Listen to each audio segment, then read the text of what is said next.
ಹಳ್ಳಿಯ ಹೊರಗೆ ಇಬ್ಬರು ವೃದ್ಧರು ಅಂದ್ರೆ ಒಬ್ಬ ಮುದುಕಿ ಮತ್ತು ಒಬ್ಬ ಮುದುಕ ಮಳೆಯಲ್ಲಿ ನೆನೆಯುತ್ತಾ ಕುಳಿತಿದ್ದರು. ಮುದುಕಿಯ ಸೀರೆ ಸಂಪೂರ್ಣವಾಗಿ ನೆನೆದು ಹೋಗಿತ್ತು. ಅವಳ ಹಲ್ಲುಗಳು ಕಟಕಟ ಎಂದು ನಡುಗುತ್ತಿದ್ದವು. ಕಣ್ಣುಗಳಲ್ಲಿ ಹಸಿವು, ದೇಹದಲ್ಲಿ ನಡುಕ ಮತ್ತು ಮನಸ್ಸಿನಲ್ಲಿ ನಿರಾಸೆ ಇತ್ತು. ಮುದುಕ ನಡುಗುತ್ತಾ ಮಾತನಾಡಿದನು. ಧನಿ, ಏನೂ ಆಗುವುದಿಲ್ಲ. ಭಗವಂತ ನೋಡುತ್ತಿದ್ದಾನೆ. ಒಂದು ದಿನ ಅವನು ಖಂಡಿತವಾಗಿಯೂ ನ್ಯಾಯ ಒದಗಿಸುತ್ತಾನೆ. ಅವನು ಯಾವುದಾದರೂ ಒಂದು ದಾರಿಯನ್ನು ಖಂಡಿತವಾಗಿ ತೋರಿಸುತ್ತಾನೆ. ಕೇಳಿ, ಈಗಂತೂ ಮೇಲಿನಿಂದ ದೇವರಿಂದ ಕರೆ ಬರುವಂತೆ ಅನಿಸುತ್ತಿದೆ. ನೋಡಿ, 4 ದಿನಗಳಿಂದ ಏನನ್ನೂ ತಿಂದಿಲ್ಲ. ಈಗಂತೂ ಉಸಿರಾಡುವುದು ಕೂಡ ಭಾರವೆನಿಸುತ್ತಿದೆ. ಇದೆಂತಹ ಪರಿಸ್ಥಿತಿ ರೀ! ಬದುಕಿನ ಈ ಇಳಿ ವಯಸ್ಸಿನಲ್ಲಿ ಕೈಗಳು ನಡುಗುವಾಗ ಮತ್ತು ಕಣ್ಣುಗಳು ಮಂಜಾಗುವಾಗ ನಾವು ಮುದುಕಿ ಹೀಗೆ ರಸ್ತೆ ಬದಿಯಲ್ಲಿ ಈ ಮಳೆಯ ರಾತ್ರಿಯಲ್ಲಿ ನೆನೆಯುತ್ತಾ ಅಸಹಾಯಕರಾಗಿ ಕುಳಿತುಕೊಳ್ಳಬೇಕಾಗುತ್ತದೆ ಎಂದು ಕೊಂಡಿರಲಿಲ್ಲ. ನಮ್ಮವರೆನ್ನಲು ಯಾರೂ ಇಲ್ಲ. ಆಶ್ರಯ ನೀಡಲು ಯಾವುದೇ ಬಾಗಿಲು ತೆರೆಯುತ್ತಿಲ್ಲ. ಯೋಚಿಸುತ್ತಿದ್ದೇನೆ, ಇದೇ ದಿನಕ್ಕಾಗಿಯೇನಾ ನಾವವನನ್ನು ಎದೆಗೆ ಹತ್ತಿಕ್ಕಿ ಅಷ್ಟು ದೊಡ್ಡವನನ್ನಾಗಿ ಮಾಡಿದ್ದು? ಇದೇ ದಿನಕ್ಕಾಗಿಯೇನಾ ನನ್ನ ಕೈಯಾರ ತುತ್ತು ಮಾಡಿ ಅವನ ಬಾಯಿಗೆ ಇಟ್ಟೆ ಮತ್ತು ನೀವು ಹೊಲದಲ್ಲಿ ಹಗಲಿರುಳು ಕಷ್ಟಪಟ್ಟು ಅವನ ಶಾಲೆಯ ಫೀಸ್ ಕಟ್ಟಿದ್ದಿರಿ? ಅವನು ನಮ್ಮನ್ನೇ ಮರೆತು ಬಿಡಲಿ ಎಂದೇನಾ ಅವನಿಗೆ ವಿದ್ಯೆ ಕಲಿಸಿದ್ದು? ಏನಾದರೂ ಮಾತನಾಡಿರಿ. ಬಾಬುಲಾಲ್ ಹಳೆಯ ನೆನಪುಗಳಿಗೆ ಜಾರತೊಡಗಿದನು. ಅವನಿಗೆ ಎಲ್ಲವೂ ನೆನಪಾಗಲು ಪ್ರಾರಂಭಿಸಿತು. ಅವನ ಹಳ್ಳಿ, ಅವನ ಮನೆ. ಅದು ಕೆಲವು ವರ್ಷಗಳ ಹಿಂದಿನ ಮಾತು. ರಾಮಪುರ ಎಂಬ ಹಳ್ಳಿಯಲ್ಲಿ ಬಾಬುಲಾಲ್ಗೆ 2.5 ಬಿಘಾ ಅಂದ್ರೆ 2.5 ಬಿಘಾ ಜಮೀನಿತ್ತು. ಅದರಿಂದಲೇ ಅವನು ವರ್ಷ ಪೂರ್ತಿ ಜೀವನ ಸಾಗಿಸುತ್ತಿದ್ದನು. ಆದರೆ ಕಳೆದ 2 ವರ್ಷಗಳಿಂದ ಸತತವಾಗಿ ಕೇವಲ ಮಳೆ ಮಾತ್ರವಲ್ಲದೆ ಮಳೆಯೂ ನಿಂತಿತ್ತು. ಹೊಟ್ಟೆಯೂ ಖಾಲಿಯಾಗತೊಡಗಿತ್ತು. ಹಸಿವಿನಿಂದ ಕಷ್ಟಪಡುತ್ತಿದ್ದರು. ಮಗ ರವಿ ಆ ಸಮಯದಲ್ಲಿ ಕಾಲೇಜಿನಲ್ಲಿ ಮಹಾವಿದ್ಯಾಲಯ ಓದುತ್ತಿದ್ದನು. ಅವನು ಏನಾದರೂ ಸಾಧಿಸಲಿ, ಹಳ್ಳಿಗಿಂತ ಮುಂದೆ ಹೋಗಲಿ ಎಂದು ಬಾಬುಲಾಲ್ ಬಯಸಿದ್ದನು. ಇದೇ ಕಾರಣಕ್ಕಾಗಿ ಬೇಸಾಯದ ವೆಚ್ಚವನ್ನು ಸರಿದೂಗಿಸಲು ಅವನು ಹಳ್ಳಿಯ ಅತ್ಯಂತ ಧೂರ್ತ ಲೇವಾದೇವಿಗಾರ, ಸಾಹುಕಾರ ಭೋಲಾರಾಮ್ನಿಂದ ಸಾಲ ಪಡೆದನು. ಬಾಬುಲಾಲ್ ಹೇಳಿದನು, ಬಾಬುಲಾಲ್, ನೋಡು, ನಾನು ನಿನ್ನನ್ನು ನಮ್ಮವನೆಂದು ತಿಳಿದು ಸಾಲ ನೀಡುತ್ತಿದ್ದೇನೆ. ಆದರೆ ಒಂದು ಮಾತನ್ನು ಸ್ಪಷ್ಟವಾಗಿ ಕೇಳಿಸಿಕೊ. ಒಂದು ವೇಳೆ ಬಡ್ಡಿಯನ್ನು ಸಮಯಕ್ಕೆ ಸರಿಯಾಗಿ ಪಾವತಿಸದಿದ್ದರೆ ಈ ಜಮೀನು ನಿನ್ನದಾಗಿ ಉಳಿಯುವುದಿಲ್ಲ. ಇದನ್ನು ಅಡವಿಡಲಾಗಿದೆ ಮತ್ತು ಅಡವಿಟ್ಟ ಜಮೀನು ಒಂದು ದಿನ ನನ್ನದಾಗಿ ಬಿಡುತ್ತದೆ. ಸಹಿ ಇಲ್ಲೇ ಮಾಡು. ನಾನು ಹಗಲಿರುಳು ಕಷ್ಟಪಡುತ್ತೇನೆ. ಹೊಲದಲ್ಲಿ ನನ್ನ ಜೀವವನ್ನೇ ಪಣಕ್ಕಿಡುತ್ತೇನೆ. ಪ್ರತಿಯೊಂದು ಪೈಸೆಯನ್ನು ಮರುಪಾವತಿಸುತ್ತೇನೆ. ಆದರೆ ಒಂದೇ ಒಂದು ವಿನಂತಿ, ರವಿಯ ವಿದ್ಯಾಭ್ಯಾಸವನ್ನು ಮಾತ್ರ ನಿಲ್ಲಿಸಬೇಡಿ. ಅವನ ಭವಿಷ್ಯವನ್ನು ಕಸಿದುಕೊಳ್ಳಬೇಡಿ. ಅವನೇ ನಮ್ಮ ಕೊನೆಯ ಭರವಸೆ. ಆ ವರ್ಷ ಮಳೆಯಾಗಲಿಲ್ಲ. ಹಳ್ಳಿಯಲ್ಲಿ ಬರಗಾಲ ಬಿತ್ತು. ಸುತ್ತಮುತ್ತಲಿನ ಹಳ್ಳಿಗಳಲ್ಲೂ ಇದೇ ಪರಿಸ್ಥಿತಿ ಇತ್ತು. ನಂತರ ಒಂದು ದಿನ ಭೋಲಾರಾಮ್ ತನ್ನ ಚಾಚಾಗಳೊಂದಿಗೆ, ಚೆಂಚರನೊಂದಿಗೆ, ಆಳುಗಳೊಂದಿಗೆ ಬಂದು ಬಾಬುಲಾಲ್ ಮನೆಯ ಮುಂಭಾಗದಲ್ಲಿ ಘೋಷಣೆ ಮಾಡಿದನು. ಈಗ ಈ ಮನೆ ಮತ್ತು ಜಮೀನು ಸಂಪೂರ್ಣವಾಗಿ ನನ್ನ ಹೆಸರಿಗೆ ಸೇರಿವೆ. ನೀನು ಕೊಟ್ಟ ಮಾತನ್ನು ಉಳಿಸಿಕೊಳ್ಳಲು ಸಾಧ್ಯವಾಗಲಿಲ್ಲ. ಸಮಯಕ್ಕೆ ಸರಿಯಾಗಿ ಹಣವನ್ನು ಹಿಂತಿರುಗಿಸಲಿಲ್ಲ ಮತ್ತು ಯಾವ ವಿಷಯ ಕಾಗದದ ಮೇಲೆ ಬರೆಯಲಾಗಿದೆಯೋ ಅದರ ಪ್ರಕಾರವೇ ಈಗ ಇದೆಲ್ಲದರ ಮೇಲೆ ನನ್ನ ಹಕ್ಕು ಸ್ಥಾಪಿತವಾಗಿದೆ. ಈಗ ಇಲ್ಲಿ ನಿನ್ನದೇನೂ ಉಳಿದಿಲ್ಲ. ಈಗಲಾದರೂ ಏನಾದರೂ ಹೇಳಿ. ಎಲ್ಲಿಯವರೆಗೆ ಹೀಗೆ ಸುಮ್ಮನಿರುತ್ತೀರಿ? ಹಸಿದು ಇರಬೇಕಾಗುತ್ತದೆ. ಅವನು ಅಂತಹ ಸ್ಥಿತಿಯಲ್ಲಿರುವುದನ್ನು ನಿಮ್ಮಿಂದ ನೋಡಲು ಸಾಧ್ಯವೇ? ಇದನ್ನು ಯೋಚಿಸಿದರೇನೇ ನನ್ನ ಎದೆ ಒಡೆದು ಹೋಗುತ್ತದೆ. ಈಗ ಎಲ್ಲವೂ ನಿಮ್ಮ ಕೈಯಲ್ಲೇ ಇದೆ. ಏನೇ ನಿರ್ಧಾರ ತೆಗೆದುಕೊಂಡರೂ ಯೋಚಿಸಿ ನಿರ್ಧಾರ ಮಾಡಿ. ಈಗ ಮಾಡುವುದಾದರೂ ಏನು? ಒಂದು ವೇಳೆ ನಾವು ಅವರ ಮಾತನ್ನು ಕೇಳದಿದ್ದರೆ ಈ ಗುಡಿಸಲು ಕೂಡ ನಮ್ಮ ಕೈಯಿಂದ ಕೈಬಿಟ್ಟು ಹೋಗುತ್ತದೆ. ಈಗ ತಲೆಯ ಮೇಲಿರುವ ಸೂರು ಕೂಡ ಕಸಿದುಕೊಂಡರೆ ನಾವು ಎಲ್ಲಿಗೆ ಹೋಗುವುದು? ನಮ್ಮ ಮಗ ಹಸಿದು. ನೋಡು ಬಾಬುಲಾಲ್, ಒಂದು ದಾರಿ ಇದೆ. ಅದು ನಿನ್ನ ಎಲ್ಲಾ ದುಃಖಗಳಿಗೂ ಪರಿಹಾರವಾಗಬಲ್ಲದು. ನನ್ನ ಮಗಳು ಸೀಮಾ ಈಗ ದೊಡ್ಡವಳಾಗಿದ್ದಾಳೆ, ಯುವತಿಯಾಗಿದ್ದಾಳೆ. ಅವಳು ವಯಸ್ಸಿನ ಅಂಥ ಹೊಸ್ತಿಲಲ್ಲಿ ನಿಂತಿದ್ದಾಳೆ ಎಂದು ತಿಳಿದುಕೋ. ಎಲ್ಲಿ ಅವಳಿಗೆ ಒಂದು ಮನೆ ಬೇಕು, ಒಂದು ಹೆಸರು ಬೇಕು. ಹೌದು, ಅವಳಿಗೆ ಹಠಗಳು ಇರುವುದು ನಿಜ. ಆದರೆ ಅವಳು ಸುಶಿಕ್ಷಿತಳು ಮತ್ತು ಬುದ್ಧಿವಂತಳೂ ಕೂಡ ಹೌದು. ಈಗ ನನ್ನ ಮಾತನ್ನು ಕೇಳು. ಒಂದು ವೇಳೆ ನೀನು ನಿನ್ನ ಮಗ ಮಗ ರವಿಯ ಮದುವೆಯನ್ನು ನನ್ನ ಮಗಳು ಸೀಮಾಳೊಂದಿಗೆ ಮಾಡಿಸಿದರೆ ನಾನು ನಿನ್ನ ಮೇಲಿರುವ ಈ ಸಾಲದ ಹೊರೆಯನ್ನು ಇಳಿಸಿಬಿಡುತ್ತೇನೆ. ನಿನ್ನ ಜಮೀನು ಮತ್ತು ಮನೆ ನನ್ನ ಹೆಸರಲ್ಲೇ ಇರುತ್ತದೆ. ಆದರೆ ನೀವೆಲ್ಲರೂ ಅಲ್ಲೇ ಇರಬಹುದು. ಮೊದಲು ಹೇಗೆ ವಾಸವಾಗಿದ್ದೀರೋ ಹಾಗೆಯೇ ಇರಬಹುದು. ಯಾರೂ ನಿಮಗೆ ತೊಂದರೆ ಕೊಡುವುದಿಲ್ಲ. ಕೇವಲ ಹೆಸರಿನಲ್ಲಿ ಮಾತ್ರ ವ್ಯತ್ಯಾಸವಿರುತ್ತದೆ. ಯೋಚಿಸು ಬಾಬುಲಾಲ್, ಒಂದು ಮಗನ ಮದುವೆಯ ಬದಲಾಗಿ ನಿನಗೆ ಇಡೀ ಜೀವನದ ನೆಮ್ಮದಿ ಸಿಗುತ್ತದೆ. ಬಾಬುಲಾಲ್ ಯಾರ ಮುಂದೆಯೂ ತಲೆಬಾಗಿರಲಿಲ್ಲ. ಆದರೆ ಪರಿಸ್ಥಿತಿ ಅವನನ್ನು ತಲೆಬಾಗುವಂತೆ ಮಾಡಿತು. ತದನಂತರ ಅತ್ಯಂತ ಸರಳವಾಗಿ, ಯಾವುದೇ ಸನ್ನಾಯಿ ವಾದ್ಯಗಳಿಲ್ಲದೆ ರವಿಯ ಮದುವೆ ಸೀಮಾಳೊಂದಿಗೆ ನೆರವೇರಿತು. ಸೀಮಾಳ ಅಸಲಿ ಗುಣ ಕೆಲವೇ ದಿನಗಳಲ್ಲಿ ಹೊರಬರತೊಡಗಿತು. ಮದುವೆಯ ಮೊದಲ ಕೆಲವು ದಿನಗಳು ಹೀಗೂ ಕಳೆದವು. ಆದರೆ ನಂತರ ಸೀಮಾಳ ನಿಜವಾದ ಮುಖ ಕಾಣಿಸತೊಡಗಿತು. ಸೊಸೆಯನ್ನು ತನ್ನ ಸ್ವಂತ ಮಗಳಂತೆ ಭಾವಿಸಿ ಮನೆಗೆ ಕರೆತಂದಿದ್ದ ಧನಿ ಏನೂ ಮಾತನಾಡದೆ ಸುಮ್ಮನಾಗಿ ಬಿಡುತ್ತಾಳೆ. ನಿಮ್ಮ ಮನೆಯಲ್ಲಿ ಸರಿಯಾದ ಊಟವೇ ಇಲ್ಲ. ತರಕಾರಿಯಲ್ಲಿ ಮಸಾಲೆ ಇಲ್ಲ, ಸರಿಯಾಗಿ ತುಪ್ಪವೂ ಇಲ್ಲ. ಬೆಳಗ್ಗೆ ಎದ್ದರೆ ಒಲೆ ತಣ್ಣಗಿರುತ್ತದೆ. ರಾತ್ರಿ ಮಲಗಿದರೆ ಸೊಳ್ಳೆಗಳು ಕಡಿಯುತ್ತವೆ. ಅದರ ಮೇಲಾಗಿ ಇಲ್ಲಿ ಕರೆಂಟ್ ಇಲ್ಲ, ನೀರಿಲ್ಲ, ಒಂದು ಫ್ಯಾನ್ ಕೂಡ ಸರಿಯಾಗಿ ಓಡುವುದಿಲ್ಲ. ಈ ಮನೆಯ ಸ್ಥಿತಿ ನೋಡಿದರೆ ಯಾರೋ ಭಿಕ್ಷುಕರ ಆಶ್ರಯ ತಾಣದಂತೆ ಕಾಣುತ್ತದೆ.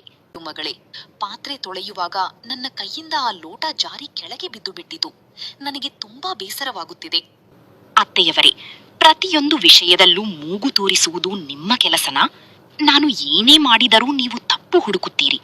ಇದು ವಾಸಿಸಲು ಯೋಗ್ಯವಾದ ಮನೆಯೇ? ನೀವು ನಿಮ್ಮ ಮಗನ ಮತ್ತು ನನ್ನ ಇಬ್ಬರ ಜೀವನವನ್ನು ಹೀಗೆಯೇ ಹಾಳು ಮಾಡಿಬಿಟ್ಟಿರಿ. ನೀವಿಬ್ಬರೂ ನಮ್ಮ ಪಾಲಿಗೆ ಭಾರವಾಗಿದ್ದೀರಿ. ಭಾರ ಎಂದು ತಿಳಿದುಕೊಳ್ಳಿ. ನಾನು ಮತ್ತು ನನ್ನ ಗಂಡ ನಿಮ್ಮ ಸೇವೆ ಮಾಡಲು ಹುಟ್ಟಿಲ್ಲ. ನೀವಿಬ್ಬರೂ ನಿಮ್ಮ ಇಡೀ ಜೀವನದ ಭಾರವನ್ನು ನಮ್ಮ ಮೇಲೆ ಹೊರಸಲು. ಊಟ ಮಾಡಿ, ಬಟ್ಟೆ ತೊಳೆಯಿರಿ, ನಿಮ್ಮ ಕಲ್ಲಿನಂತಹ ಕಾಲುಗಳನ್ನು ಒತ್ತಿಕೊಡಿ. ಇದು ಮದುವೆಯೋ ಅಥವಾ ಜೇಲು? ಅದರ ಮೇಲಾಗಿ ಈ ಗುಡಿಸಲು ಬಿಸಿಲಿನಲ್ಲಿ ಬೇಯುತ್ತದೆ, ಮಳೆಯಲ್ಲಿ ಸೂರುತ್ತದೆ. ಸುತ್ತಲೂ ಕೆಸರು, ದುರ್ವಾಸನೆ ಮತ್ತು ಬಡತನದ ತಾಂಡವ ನಡೆಯುತ್ತಿದೆ. ಇದಕ್ಕಿಂತ ನಾನು ನನ್ನ ತವರು ಮನೆಯಲ್ಲೇ ಉಳಿದುಕೊಂಡಿದ್ದರೆ 1000 ಪಟ್ಟು ಚೆನ್ನಾಗಿರುತ್ತಿತ್ತು.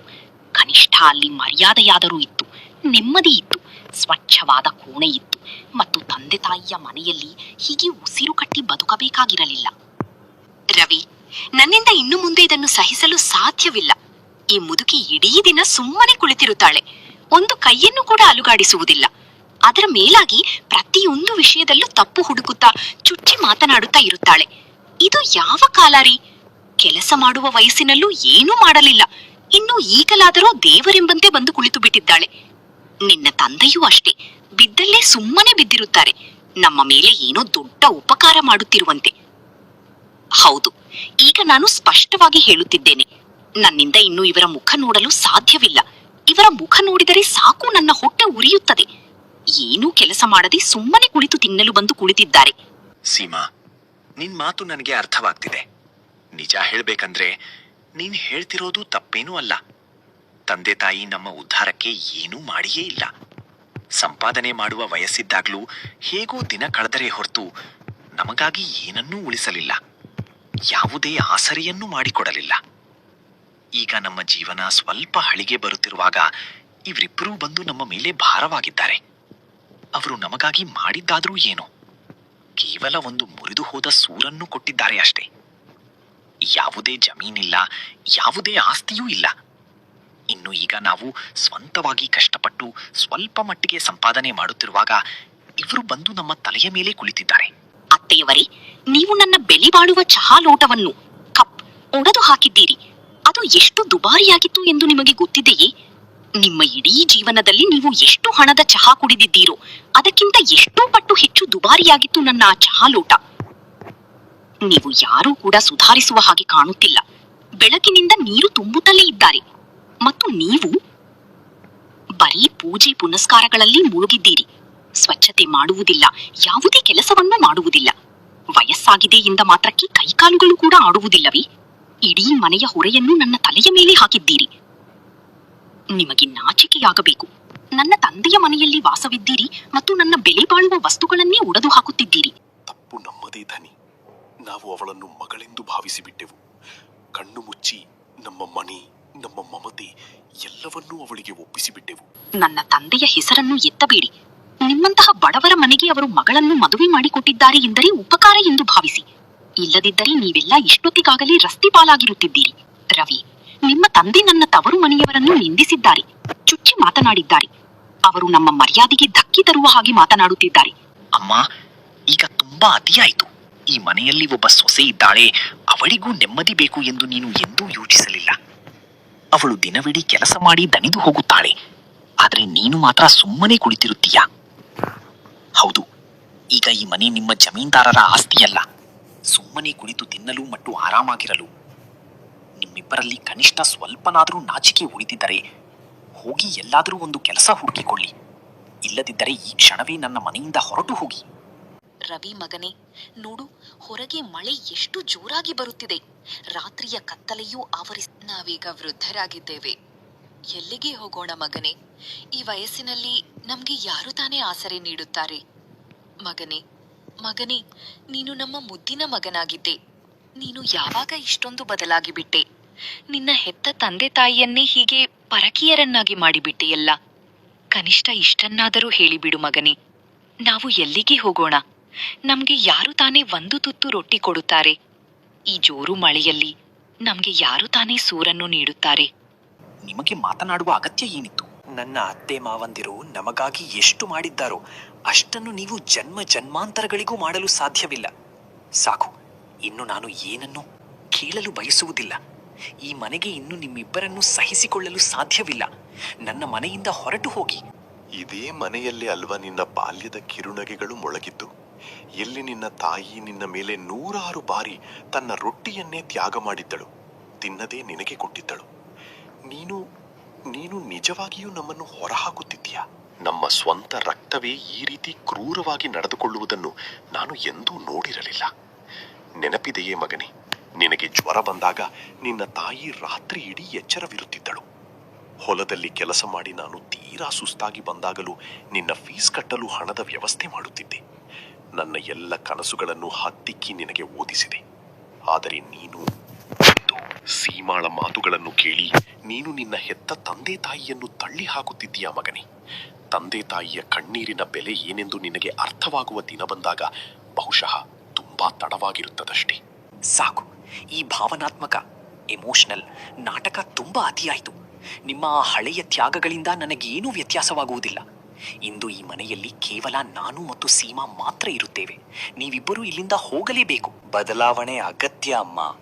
ನೀವಿಬ್ಬರೂ ನಿಮ್ಮ ಜೀವನವನ್ನು ಬದುಕಿ ಮುಗಿಸಿದ್ದೀರಿ. ಈಗ ನಮ್ಮನ್ನು ನೆಮ್ಮದಿಯಿಂದ ಬದುಕಲು ಬಿಡಿ. ಮತ್ತು ಹೌದು, ನಿಮಗೆ ಬೇರೆ ಯಾವುದೇ ಜಾಗವಿಲ್ಲದಿದ್ರೆ ಹೋಗಿ ಹೊರಗೆ ತೆರೆದ ಆಕಾಶದ ಕೆಳಗೆ ಕುಳಿತುಕೊಳ್ಳಿ, ಮರದ ಕೆಳಗೆ ಅಡಗಿಕೊಳ್ಳಿ, ಅಥವಾ ಯಾವುದಾದರೂ ದೇವಸ್ಥಾನದ ಮೂಲೆಯಲ್ಲಿ ಜಾಗ ಹುಡುಕಿಕೊಳ್ಳಿ. ಇಲ್ಲದಿದ್ದರೆ ಭಿಕ್ಷೆ ಬೇಡಿ. ನನಗೇನು ವ್ಯತ್ಯಾಸವಾಗುವುದಿಲ್ಲ. ನನಗೆ ಯಾವುದೇ ಹೆದರಿಕೆ ಇಲ್ಲ. ಹೌದು, ಮಾಡಿರಬಹುದು. ಆದರೆ ಆ ಎಲ್ಲದಕ್ಕೂ ನಾನು ಇನ್ನು ಎಲ್ಲಿಯವರೆಗೆ ಅಂತ ಉಪಕಾರ ಸ್ಮರಿಸುತ್ತಾ ಋಣಿಯಾಗಿ ಇರಲಿ.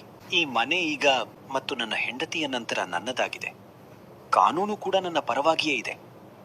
ಸೀಮಾ ಸ್ಪಷ್ಟವಾಗಿ ಹೇಳಿದ್ದಾಳೆ, ಒಂದೋ ಅವಳು ಈ ಮನೆಯಲ್ಲಿ ಇರಬೇಕು, ಇಲ್ಲವೇ ನೀವಿಬ್ಬರೂ ಇರಬೇಕು. ನಾನೀಗಾಗಲೇ ನನ್ನ ನಿರ್ಧಾರವನ್ನು ಮಾಡಿಕೊಂಡಿದ್ದೇನೆ. ನಿಮಗೆ ಇಷ್ಟ ಬಂದಂತನ್ನು ಮಾಡಿ. ನಿಮ್ಮಿಬ್ಬರ ದಿನದ ಈ ಗೋಳಾಟವನ್ನು, ಅಳುಬರಹವನ್ನು ಇನ್ನು ಮುಂದೆ ನನ್ನಿಂದ ಸಹಿಸಲು ಸಾಧ್ಯವಿಲ್ಲ. ನನ್ನ ಹೆಂಡತಿಯನ್ನು ಚುಚ್ಚಿ ಮಾತನಾಡುತ್ತೀರಿ. ಮತ್ತು ನೀವು ನನಗಾಗಿ ಮಾಡಿದ್ದಾದರೂ ಏನು? ಬರೀ ಬಡತನವನ್ನು ಮಾತ್ರ ನೀಡಿದ್ದೀರಿ. ನಾನು ನಿಮ್ಮ ಮನೆಯಲ್ಲಿ ಬೆಳೆದಿದ್ದೇನೆ ಎಂದು ಹೇಳಿಕೊಳ್ಳಲು ನಾಚಿಕೆ ಆಗ್ತಿದೆ. ನನಗೆ ಆದಷ್ಟು ಬೇಗ ಈ ಮನೆ ಖಾಲಿ ಆಗಬೇಕು. ಈಗ ಇದರ ಮೇಲೆ ಬೇರೇನೂ ಮಾತನಾಡಬೇಡಿ. ಈಗ ಅವನ ಕಣ್ಣುಗಳಲ್ಲಿ ತಾಯಿಗೆ ಗೌರವವಿರಲಿಲ್ಲ ಮತ್ತು ತಂದೆಯ ಮೇಲೆ ಕೇವಲ ತಿರಸ್ಕಾರವಿತ್ತು. ರವಿಯ ಕಣ್ಣುಗಳಲ್ಲಿ ಯಾವುದೇ ಪಶ್ಚಾತ್ತಾಪವಿರಲಿಲ್ಲ. ಧನಿ ಬಿಕ್ಕಿ ಬಿಕ್ಕಿ ಅಳತೊಡಗಿದಳು. ಬಾಬುಲಾಲ್ ಮತ್ತು ಧನಿ ಇಬ್ಬರೂ ಮಳೆಯಲ್ಲಿ ನೆನೆದ ತಮ್ಮ ಹಳೆಯ ಬಟ್ಟೆಗಳ ಮೂಟೆಯನ್ನು ಕಟ್ಟಿಕೊಂಡು ಸದ್ದಿಲ್ಲದೆ ಮನೆಯಿಂದ ಹೊರಟರು. ಮಳೆಯ ಹನಿಗಳು ಈಗ ಅವರ ಕಣ್ಣೀರಿನೊಂದಿಗೆ ಪೈಪೋಟಿ ನಡೆಸುವಂತೆ ಭಾಸವಾಗುತ್ತಿತ್ತು. ಹಳ್ಳಿಯ ಬೀದಿಗಳಲ್ಲಿ ಅವರನ್ನು ವಿಚಾರಿಸುವವರು ಯಾರೂ ಇರಲಿಲ್ಲ. ಪ್ರತಿಯೊಂದು ಬಾಗಿಲು ಮುಚ್ಚಿತ್ತು. ಹಳ್ಳಿಯ ವಿದ್ಯುತ್ ಸಂಪರ್ಕ ಕಡಿತಗೊಂಡು ಇಡೀ ಊರು ಕತ್ತಲಲ್ಲಿ ಮುಳುಗಿ ಹೋಗಿತ್ತು. ಅಲ್ಲಿ ಒಂದು ದೀರ್ಘವಾದ ಮೌನ ಆವರಿಸಿತು. ಮಳೆಯ ಹನಿಗಳು ಈಗ ಮತ್ತಷ್ಟು ಜೋರಾಗಿ ಬೀಳತೊಡಗಿದವು. ಏನ್ರಿ, ನಾವೇಕೆ ಅವನಿಗೆ ಅಷ್ಟೆಲ್ಲ ಮಾಡಿದೆವು? ಅವನಿಗಾಗಿ ಒಡವೆಗಳನ್ನು ಏಕೆ ಮಾರಿದೆವು? ನಾವೇಕೆ ಹಸಿದುಕೊಂಡಿದ್ದೆವು? ಕೇವಲ ಅವನ ಕನಸುಗಳಿಗಾಗಿ ನಮ್ಮ ಆಸೆಗಳನ್ನೆಲ್ಲ ಏಕೆ ಮಣ್ಣು ಮಾಡಿಕೊಂಡೆವು?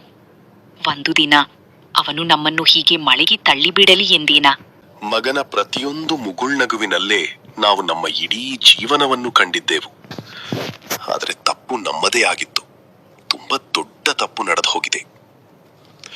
ನಾವು ಅವನಿಗೆ ಎಲ್ಲವನ್ನೂ ಕೊಟ್ಟು ಬಿಟ್ಟೆವು. ಪ್ರೀತಿ, ತ್ಯಾಗ, ಜಮೀನು, ಆಶ್ರಯ, ಎಲ್ಲವನ್ನು. ಆದರೆ ಅಪಮಾನವನ್ನು ಯಾವಾಗ ಸಹಿಸಿಕೊಳ್ಳುವುದನ್ನು ನಿಲ್ಲಿಸಬೇಕು ಎಂಬುದನ್ನು ಮಾತ್ರ ನಾವು ನಮಗೆ ಕಲಿಸಿಕೊಳ್ಳಲೇ ಇಲ್ಲ.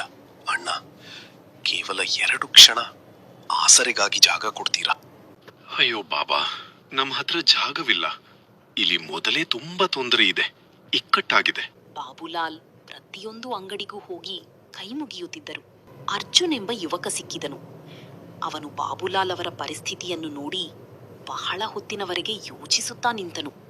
ಕೇಳಿ ಏನ್ರಿ, ಈಗ ಇಷ್ಟೇ ಅನಿಸುತ್ತಿದೆ. ಇನ್ನು ಕೆಲವೇ ಕ್ಷಣಗಳಲ್ಲಿ ಹಸಿವಿನಿಂದ ಉಸಿರು ನಿಂತು ಹೋಗುತ್ತದೆ. ನಾವೇಕೆ ಮತ್ತೊಮ್ಮೆ ಅವನ ಹತ್ತಿರ ಹೋಗೋಣವೇ? ಏನೋ ಅವನಿಗೆ ನಮ್ಮ ಮೇಲೆ ದಯೆ ಬರಬಹುದು. ಈಗ ನಾವು ಯಾರಿಂದಲೂ ಯಾವುದೇ ನಿರೀಕ್ಷೆ ಇಟ್ಟುಕೊಳ್ಳುವುದಿಲ್ಲ. ರವಿ ನಮ್ಮನ್ನು ಮನೆಯಿಂದ ಹೊರಹಾಕಿದ್ದಾನೆ. ಅವನು ಒಂದು ಬಾರಿಯಾದರೂ ನಮ್ಮ ವೃದ್ಧಾಪ್ಯದ ಬಗ್ಗೆ ಯೋಚಿಸಿದ್ದರೆ ಆ ಬಾಗಿಲಿಗೆ ಮತ್ತೆ ಹೋಗುವುದು ಸರಿಯಾಗುತ್ತಿತ್ತು ಧನಿ. ಇನ್ನು ಸ್ವಂತ ಮಗನೇ ನಮ್ಮನ್ನು ವಿಚಾರಿಸದ ಮೇಲೆ ಬೇರೆ ಯಾರು ತಾನೇ ಕೇಳುತ್ತಾರೆ? ಈಗ ನಾವೇ ನಮಗೆ ಸಹಾಯ ಮಾಡಿಕೊಳ್ಳಬೇಕು. ಉಸಿರಿರುವವರೆಗೂ ಭರವಸೆ ಇರುತ್ತದೆ. ಸುಮ್ಮನೆ ಕುಳಿತು ಸಾಯುವುದಕ್ಕಿಂತ ಏನಾದರೂ ಮಾಡಿ ಬದುಕಲು ಪ್ರಯತ್ನಿಸುವುದು ಒಳ್ಳೆಯದು. ಆದ್ರೆ ಈ ವಯಸ್ಸಿನಲ್ಲಿ ನಿಮ್ಮಿಂದ ಏನ್ ಮಾಡ್ಲು ಸಾಧ್ಯ ಏನ್ರಿ? ಕೈಯಲ್ಲಿ ಶಕ್ತಿಯೂ ಇಲ್ಲ, ಕಣ್ಣಿನಲ್ಲಿ ಸರಿಯಾದ ದೃಷ್ಟಿಯೂ ಇಲ್ಲ. ಬಾಬಾ, ನಾನು ತುಂಬಾ ಸಮಯದಿಂದ ನಿಮ್ಮನ್ನು ಮತ್ತು ಅಮ್ಮನನ್ನು ನೋಡುತ್ತಿದ್ದೇನೆ. ನಿಮ್ಮ ಪರಿಸ್ಥಿತಿಯನ್ನು ನೋಡಿ ನನಗೆ ತುಂಬಾ ಬೇಸರವಾಗುತ್ತದೆ, ಕರುಣೆ ಬರುತ್ತದೆ. ಆದರೆ ನಿಜ ಹೇಳಬೇಕೆಂದರೆ ನಾನು ಕೂಡ ಅಷ್ಟೊಂದು ದೊಡ್ಡ ಶ್ರೀಮಂತನೇನೂ ಅಲ್ಲ. ಆದರೂ ನನಗೆ ನಿಮ್ಮಿಬ್ಬರಿಗೆ ಸಹಾಯ ಮಾಡಬೇಕೆನಿಸುತ್ತಿದೆ. ಮಗನೇ, ನಮಗೆ ಕೇವಲ ಬದುಕಲು ಒಂದು ಪುಟ್ಟ ಆಸರೆ ಮತ್ತು ತಿನ್ನಲು ಒಂದು ತುತ್ತು ರೊಟ್ಟಿ ಸಿಕ್ಕರೆ ಅಷ್ಟೇ ಸಾಕು. ಖಂಡಿತ ಮಾಡಬಲ್ಲೆ ಮಗನೇ. ಬೇಟಾ, ಭಗವಂತ ನಿನಗೆ ಒಳ್ಳೆಯದನ್ನು ಮಾಡಲಿ.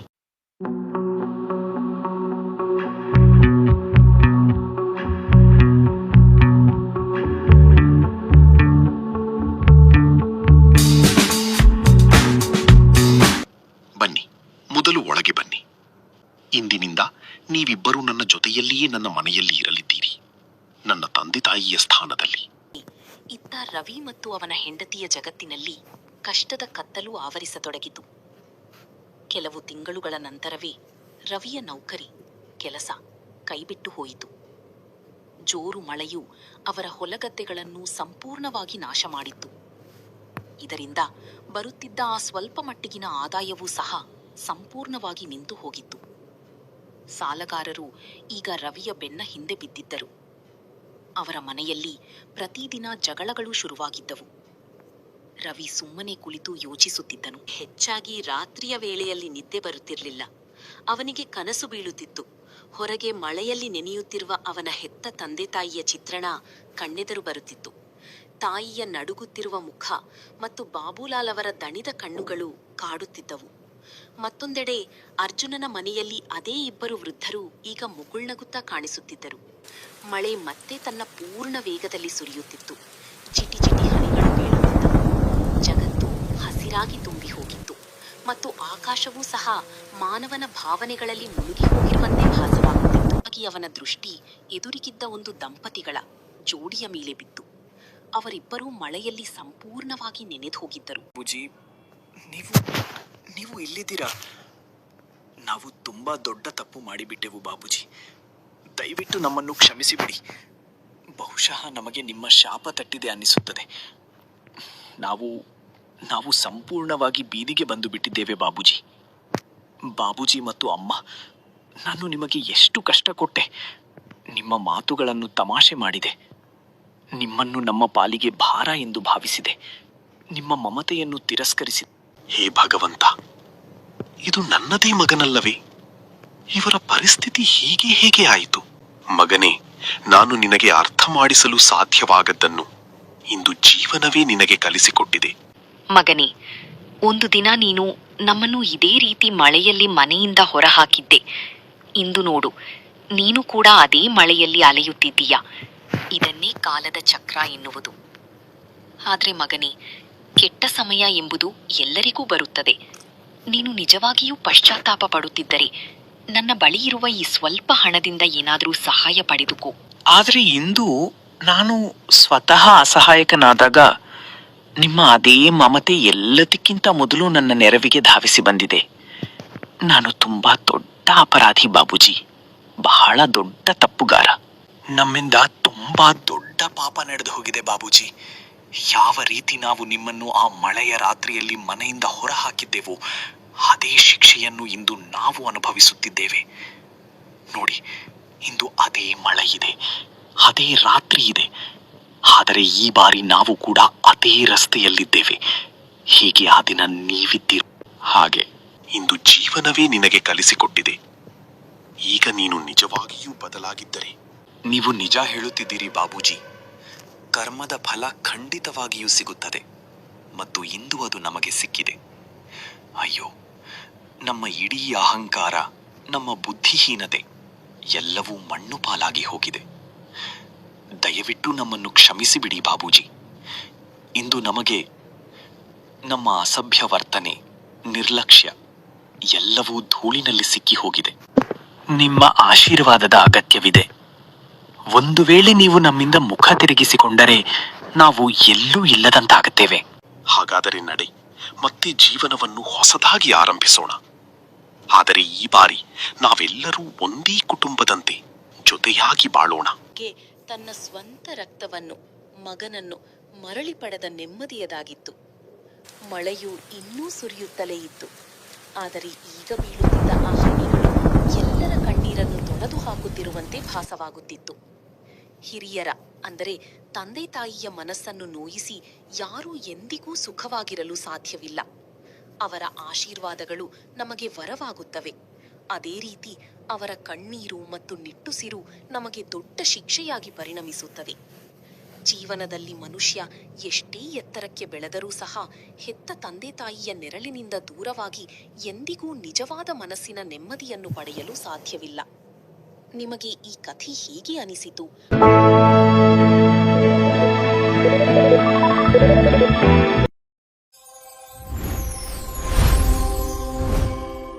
ಇಬ್ಬರೂ ಸಹೋದರಿಯರ ಕಥೆ. ಕಿರಿಯ ತಂಗಿಯ ಹೆಸರು ಸರಸ್ವತಿ ಮತ್ತು ಹಿರಿಯ ಅಕ್ಕನ ಹೆಸರು ಗೌರಿ. ಇಬ್ಬರೂ ಸಹೋದರಿಯರಿಗೂ ತುಂಬಾ ಚಿಕ್ಕ ವಯಸ್ಸಿನಲ್ಲೇ ಮದುವೆ ಮಾಡಲಾಗಿತ್ತು. ಸರಸ್ವತಿ ಲಕ್ಷ್ಮಿಯ ಸ್ವಂತ ಮಗಳಾಗಿದ್ದಳು. ಆದ್ದರಿಂದ ಲಕ್ಷ್ಮಿ ಅವಳಿಗಾಗಿ ಒಬ್ಬ ಶ್ರೀಮಂತ ಮತ್ತು ಒಳ್ಳೆಯ ಮನೆತನದ ಹುಡುಗನನ್ನು ನೋಡಿ ಮದುವೆ ಮಾಡಿಸಿದಳು. ಆದರೆ ಗೌರಿ ಲಕ್ಷ್ಮಿಯ ಸಾವತಿ ಮಗಳು, ಸಾಕು ಮಗಳು ಆಗಿದ್ದಳು. ಇದೇ ಕಾರಣದಿಂದ ಅವಳ ಜೊತೆ ಯಾವಾಗಲೂ ತಾರತಮ್ಯ ಮಾಡಲಾಗುತ್ತಿತ್ತು. ಲಕ್ಷ್ಮಿ ಗೌರಿಯ ಮದುವೆಯನ್ನು ಒಂದು ಬಡ ಕುಟುಂಬದ ಹುಡುಗನ ಜೊತೆ ಮಾಡಿಸಿದಳು. ತಾಯಿಯಾಗಿದ್ದರೂ ಲಕ್ಷ್ಮಿಯ ಮನಸ್ಸಿನಲ್ಲಿ ಗೌರಿಯ ಬಗ್ಗೆ ತಾಯಿಯ ಪ್ರೀತಿ ಇರಲಿಲ್ಲ. ಮಗಳೇ ಸರಸ್ವತಿ, ಇಂದು ನೀನು ನಿನ್ನ ಗಂಡನ ಮನೆಗೆ ಹಿಂತಿರುಗಿ ಹೋಗುತ್ತೀಯಾ? ನೀನು ಹೋದ ನಂತರ ನನಗೆ ನಿನ್ನ ನೆನಪು ತುಂಬಾ ಬರುತ್ತದೆ ಮಗಳೇ. ಅಯ್ಯೋ ಅಮ್ಮ, ಪರವಾಗಿಲ್ಲ. ಆದರೂ ನಾನು ನಿನ್ನ ಹತ್ತಿರ ಬರುತ್ತಾ ಹೋಗುತ್ತಾ ಇರುತ್ತೇನೆ.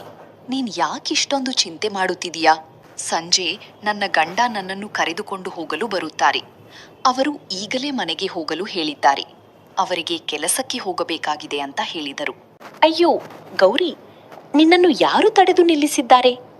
ನಿನ್ನ ಗಂಡನೇ ನಿನಗೆ ಹೋಗಲು ಹೇಳಿರುವಾಗ ನೀನು ಹೊರಡು. ನೀನಿಲ್ಲಿದ್ದರೂ ಇಲ್ಲದಿದ್ದರೂ ನನಗೆ ಏನೂ ವ್ಯತ್ಯಾಸವಾಗುತ್ತಿಲ್ಲ. ಕೊನೆಗೂ ನೀನೊಬ್ಬ ಅನಾಥೆ ತಾನೇ? ಅಮ್ಮ ಹೇಳಿದ್ದು ಸರಿಯಾಗಿದೆ ಅಕ್ಕ. ನಿನ್ನ ಗಂಡ ಕೂಲಿ ಕೆಲಸ ಮಾಡುತ್ತಾರೆ. ಆ ಬಡವನಿಂದ ಏನನ್ನು ನಿರೀಕ್ಷಿಸಲು ಸಾಧ್ಯ? ಸರಸ್ವತಿ, ನೀನು ಹಾಗೆ ಹೇಳ್ಬೇಡ. ಅವರು ಕೇವಲ ಕೂಲಿ ಕೆಲಸ ಮಾಡುತ್ತಿರಬಹುದು. ಆದರೆ ನನ್ನ ಹೃದಯದಲ್ಲಿ ಅವರು ತುಂಬಾ ಶ್ರೀಮಂತರು. ನನ್ನ ಗಂಡನ ಮನಸ್ಸು ತುಂಬಾ ಒಳ್ಳೆಯದು. ನನಗೆ ಅವರ ಮೇಲೆ ಹೆಮ್ಮೆ ಇದೆ. ಗೌರಿಯ ಮಾತು ಕೇಳಿದ ಲಕ್ಷ್ಮಿಗೆ ತುಂಬಾ ಕೋಪ ಬಂತು. ಗೌರಿ, ನಿನ್ನ ನಾಲಿಗೆ ಇತ್ತೀಚೆಗೆ ತುಂಬಾ ಉದ್ದವಾಗಿದೆ. ನನ್ನ ಮಗಳ ಜೊತೆ ಈ ರೀತಿ ಮಾತನಾಡುತ್ತಿದ್ದೀಯಾ? ಈಗಲೇ ಇಲ್ಲಿಂದ ಹೊರಡು. ನಿನ್ನನ್ನು ಕರೆದುಕೊಂಡು ಹೋಗಲು ಯಾರೂ ಬರುವುದಿಲ್ಲ. ನೀನು ಒಬ್ಬಳೇ ಹೊರಟು ಹೋಗು. ಸರಿಯಮ್ಮ, ನಾನು ಹೊರಡುತ್ತೇನೆ. ನೀವು ಮತ್ತು ಅಪ್ಪ ನಿಮ್ಮನ್ನು ಜಾಗರೂಕತೆಯಿಂದ ನೋಡಿಕೊಳ್ಳಿ. ಹೀಗೆ ಹೇಳಿ ಗೌರಿ ತನ್ನ ಗಂಡನ ಮನೆಗೆ ಹೊರಟಳು.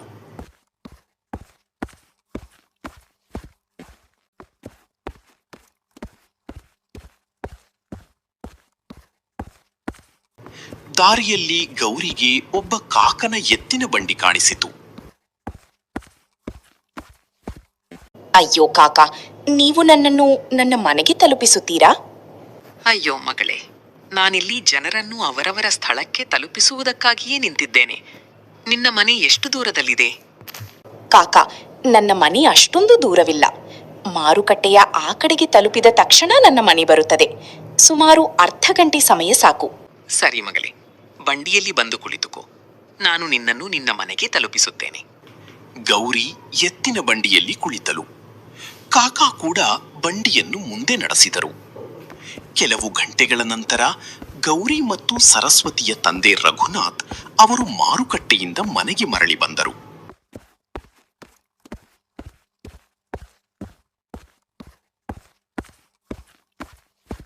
ಅಯ್ಯೋ ಭಾಗ್ಯವತಿ, ಎಲ್ಲಿದ್ದೀಯಾ ನೀನು? ನೋಡು, ನಾನು ಮಾರುಕಟ್ಟೆಯಿಂದ ಇಬ್ಬರು ಮಗಳಿಗಾಗಿ ತರಕಾರಿ ತಂದಿದ್ದೇನೆ. ಇಂದು ಇಬ್ಬರು ಮಗಳು ಹೊರಟು ಹೋಗುತ್ತಾರಲ್ಲವೇ? ರಘುನಾಥನ ಕರೆಯನ್ನು ಕೇಳಿದ ತಕ್ಷಣ ಲಕ್ಷ್ಮಿ ಹೊರಗೆ ಬಂದಳು.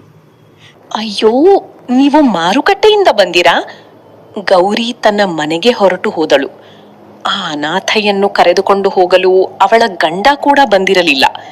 ಅದಕ್ಕಾಗಿಯೇ ಅವಳು ಒಬ್ಬಳೇ ಹೊರಟು. ಏನು? ಆದ್ರೆ ನೀನು ಅವಳ ತಾಯಿಯಾಗಿದ್ದರೂ ಅವಳನ್ನು ಒಬ್ಬಳೇ ಏಕೆ ಹೋಗಲು ಬಿಟ್ಟೆ? ಮಧ್ಯಾಹ್ನದ ಊಟವನ್ನು ನಮ್ಮ ನಾಲ್ವರೂ ಒಟ್ಟಿಗೆ ಮಾಡಬಹುದಿತ್ತು. ಅದರ ನಂತರ ನಾನು ಖುದ್ದಾಗಿ ಅವಳನ್ನು ಮನೆಗೆ ಬಿಟ್ಟು ಬರುತ್ತಿದ್ದೆ. ಯಾವುದೇ ತಾಯಿ ತನ್ನದೇ ಮಗಳನ್ನು ಅನಾಥೆ ಎಂದು ಹೇಗೆ ಕರೆಯಲು ಸಾಧ್ಯ? ಮಗಳೇ, ಅವಳು ನಿಮ್ಮ ಮೊದಲ ಹೆಂಡತಿಯ ಮಗಳು. ನನ್ನ ಮಗಳು ಕೇವಲ ಸರಸ್ವತಿ. ನಾನು ಎಂದಿನಿಂದ ಆ ಅನಾಥೆಗೆ ತಾಯಿಯಾದೆ. ಈಗ ಅವಳ ಜವಾಬ್ದಾರಿ ನನ್ನ ತಲೆಯ ಮೇಲೆ ಏಕೆ? ಭಾಗ್ಯವತಿ, ಗೌರಿ ನಿನ್ನ ಸ್ವಂತ ಮಗಳಲ್ಲ ಎಂಬುದು ನನಗೆ ಗೊತ್ತು. ಆದರೆ ಅವಳು ನನ್ನದೇ ರಕ್ತದ ಮಗು. ನೀನು ಅವಳಿಗೆ ಸ್ವಲ್ಪ ತಾಯಿಯ ಪ್ರೀತಿಯನ್ನು ಕೊಟ್ಟರೆ ನಿಜವಾಗಿಯೂ ನಿನಗೆ ಏನಾದರೂ ನಷ್ಟವಾಗುತ್ತದೆಯೇ? ನಿಮಗೆ ಈ ಎಲ್ಲ ಮಾತುಗಳನ್ನು ಹೇಳಿದರೂ ಪ್ರಯೋಜನವಿಲ್ಲ. ಮೊದಲು ಮಾರುಕಟ್ಟೆಯ ಸಾಮಾನುಗಳನ್ನು ಕೊಡಿ. ನಾನು ಅಡುಗೆ ಮಾಡಲು ಹೋಗುತ್ತೇನೆ.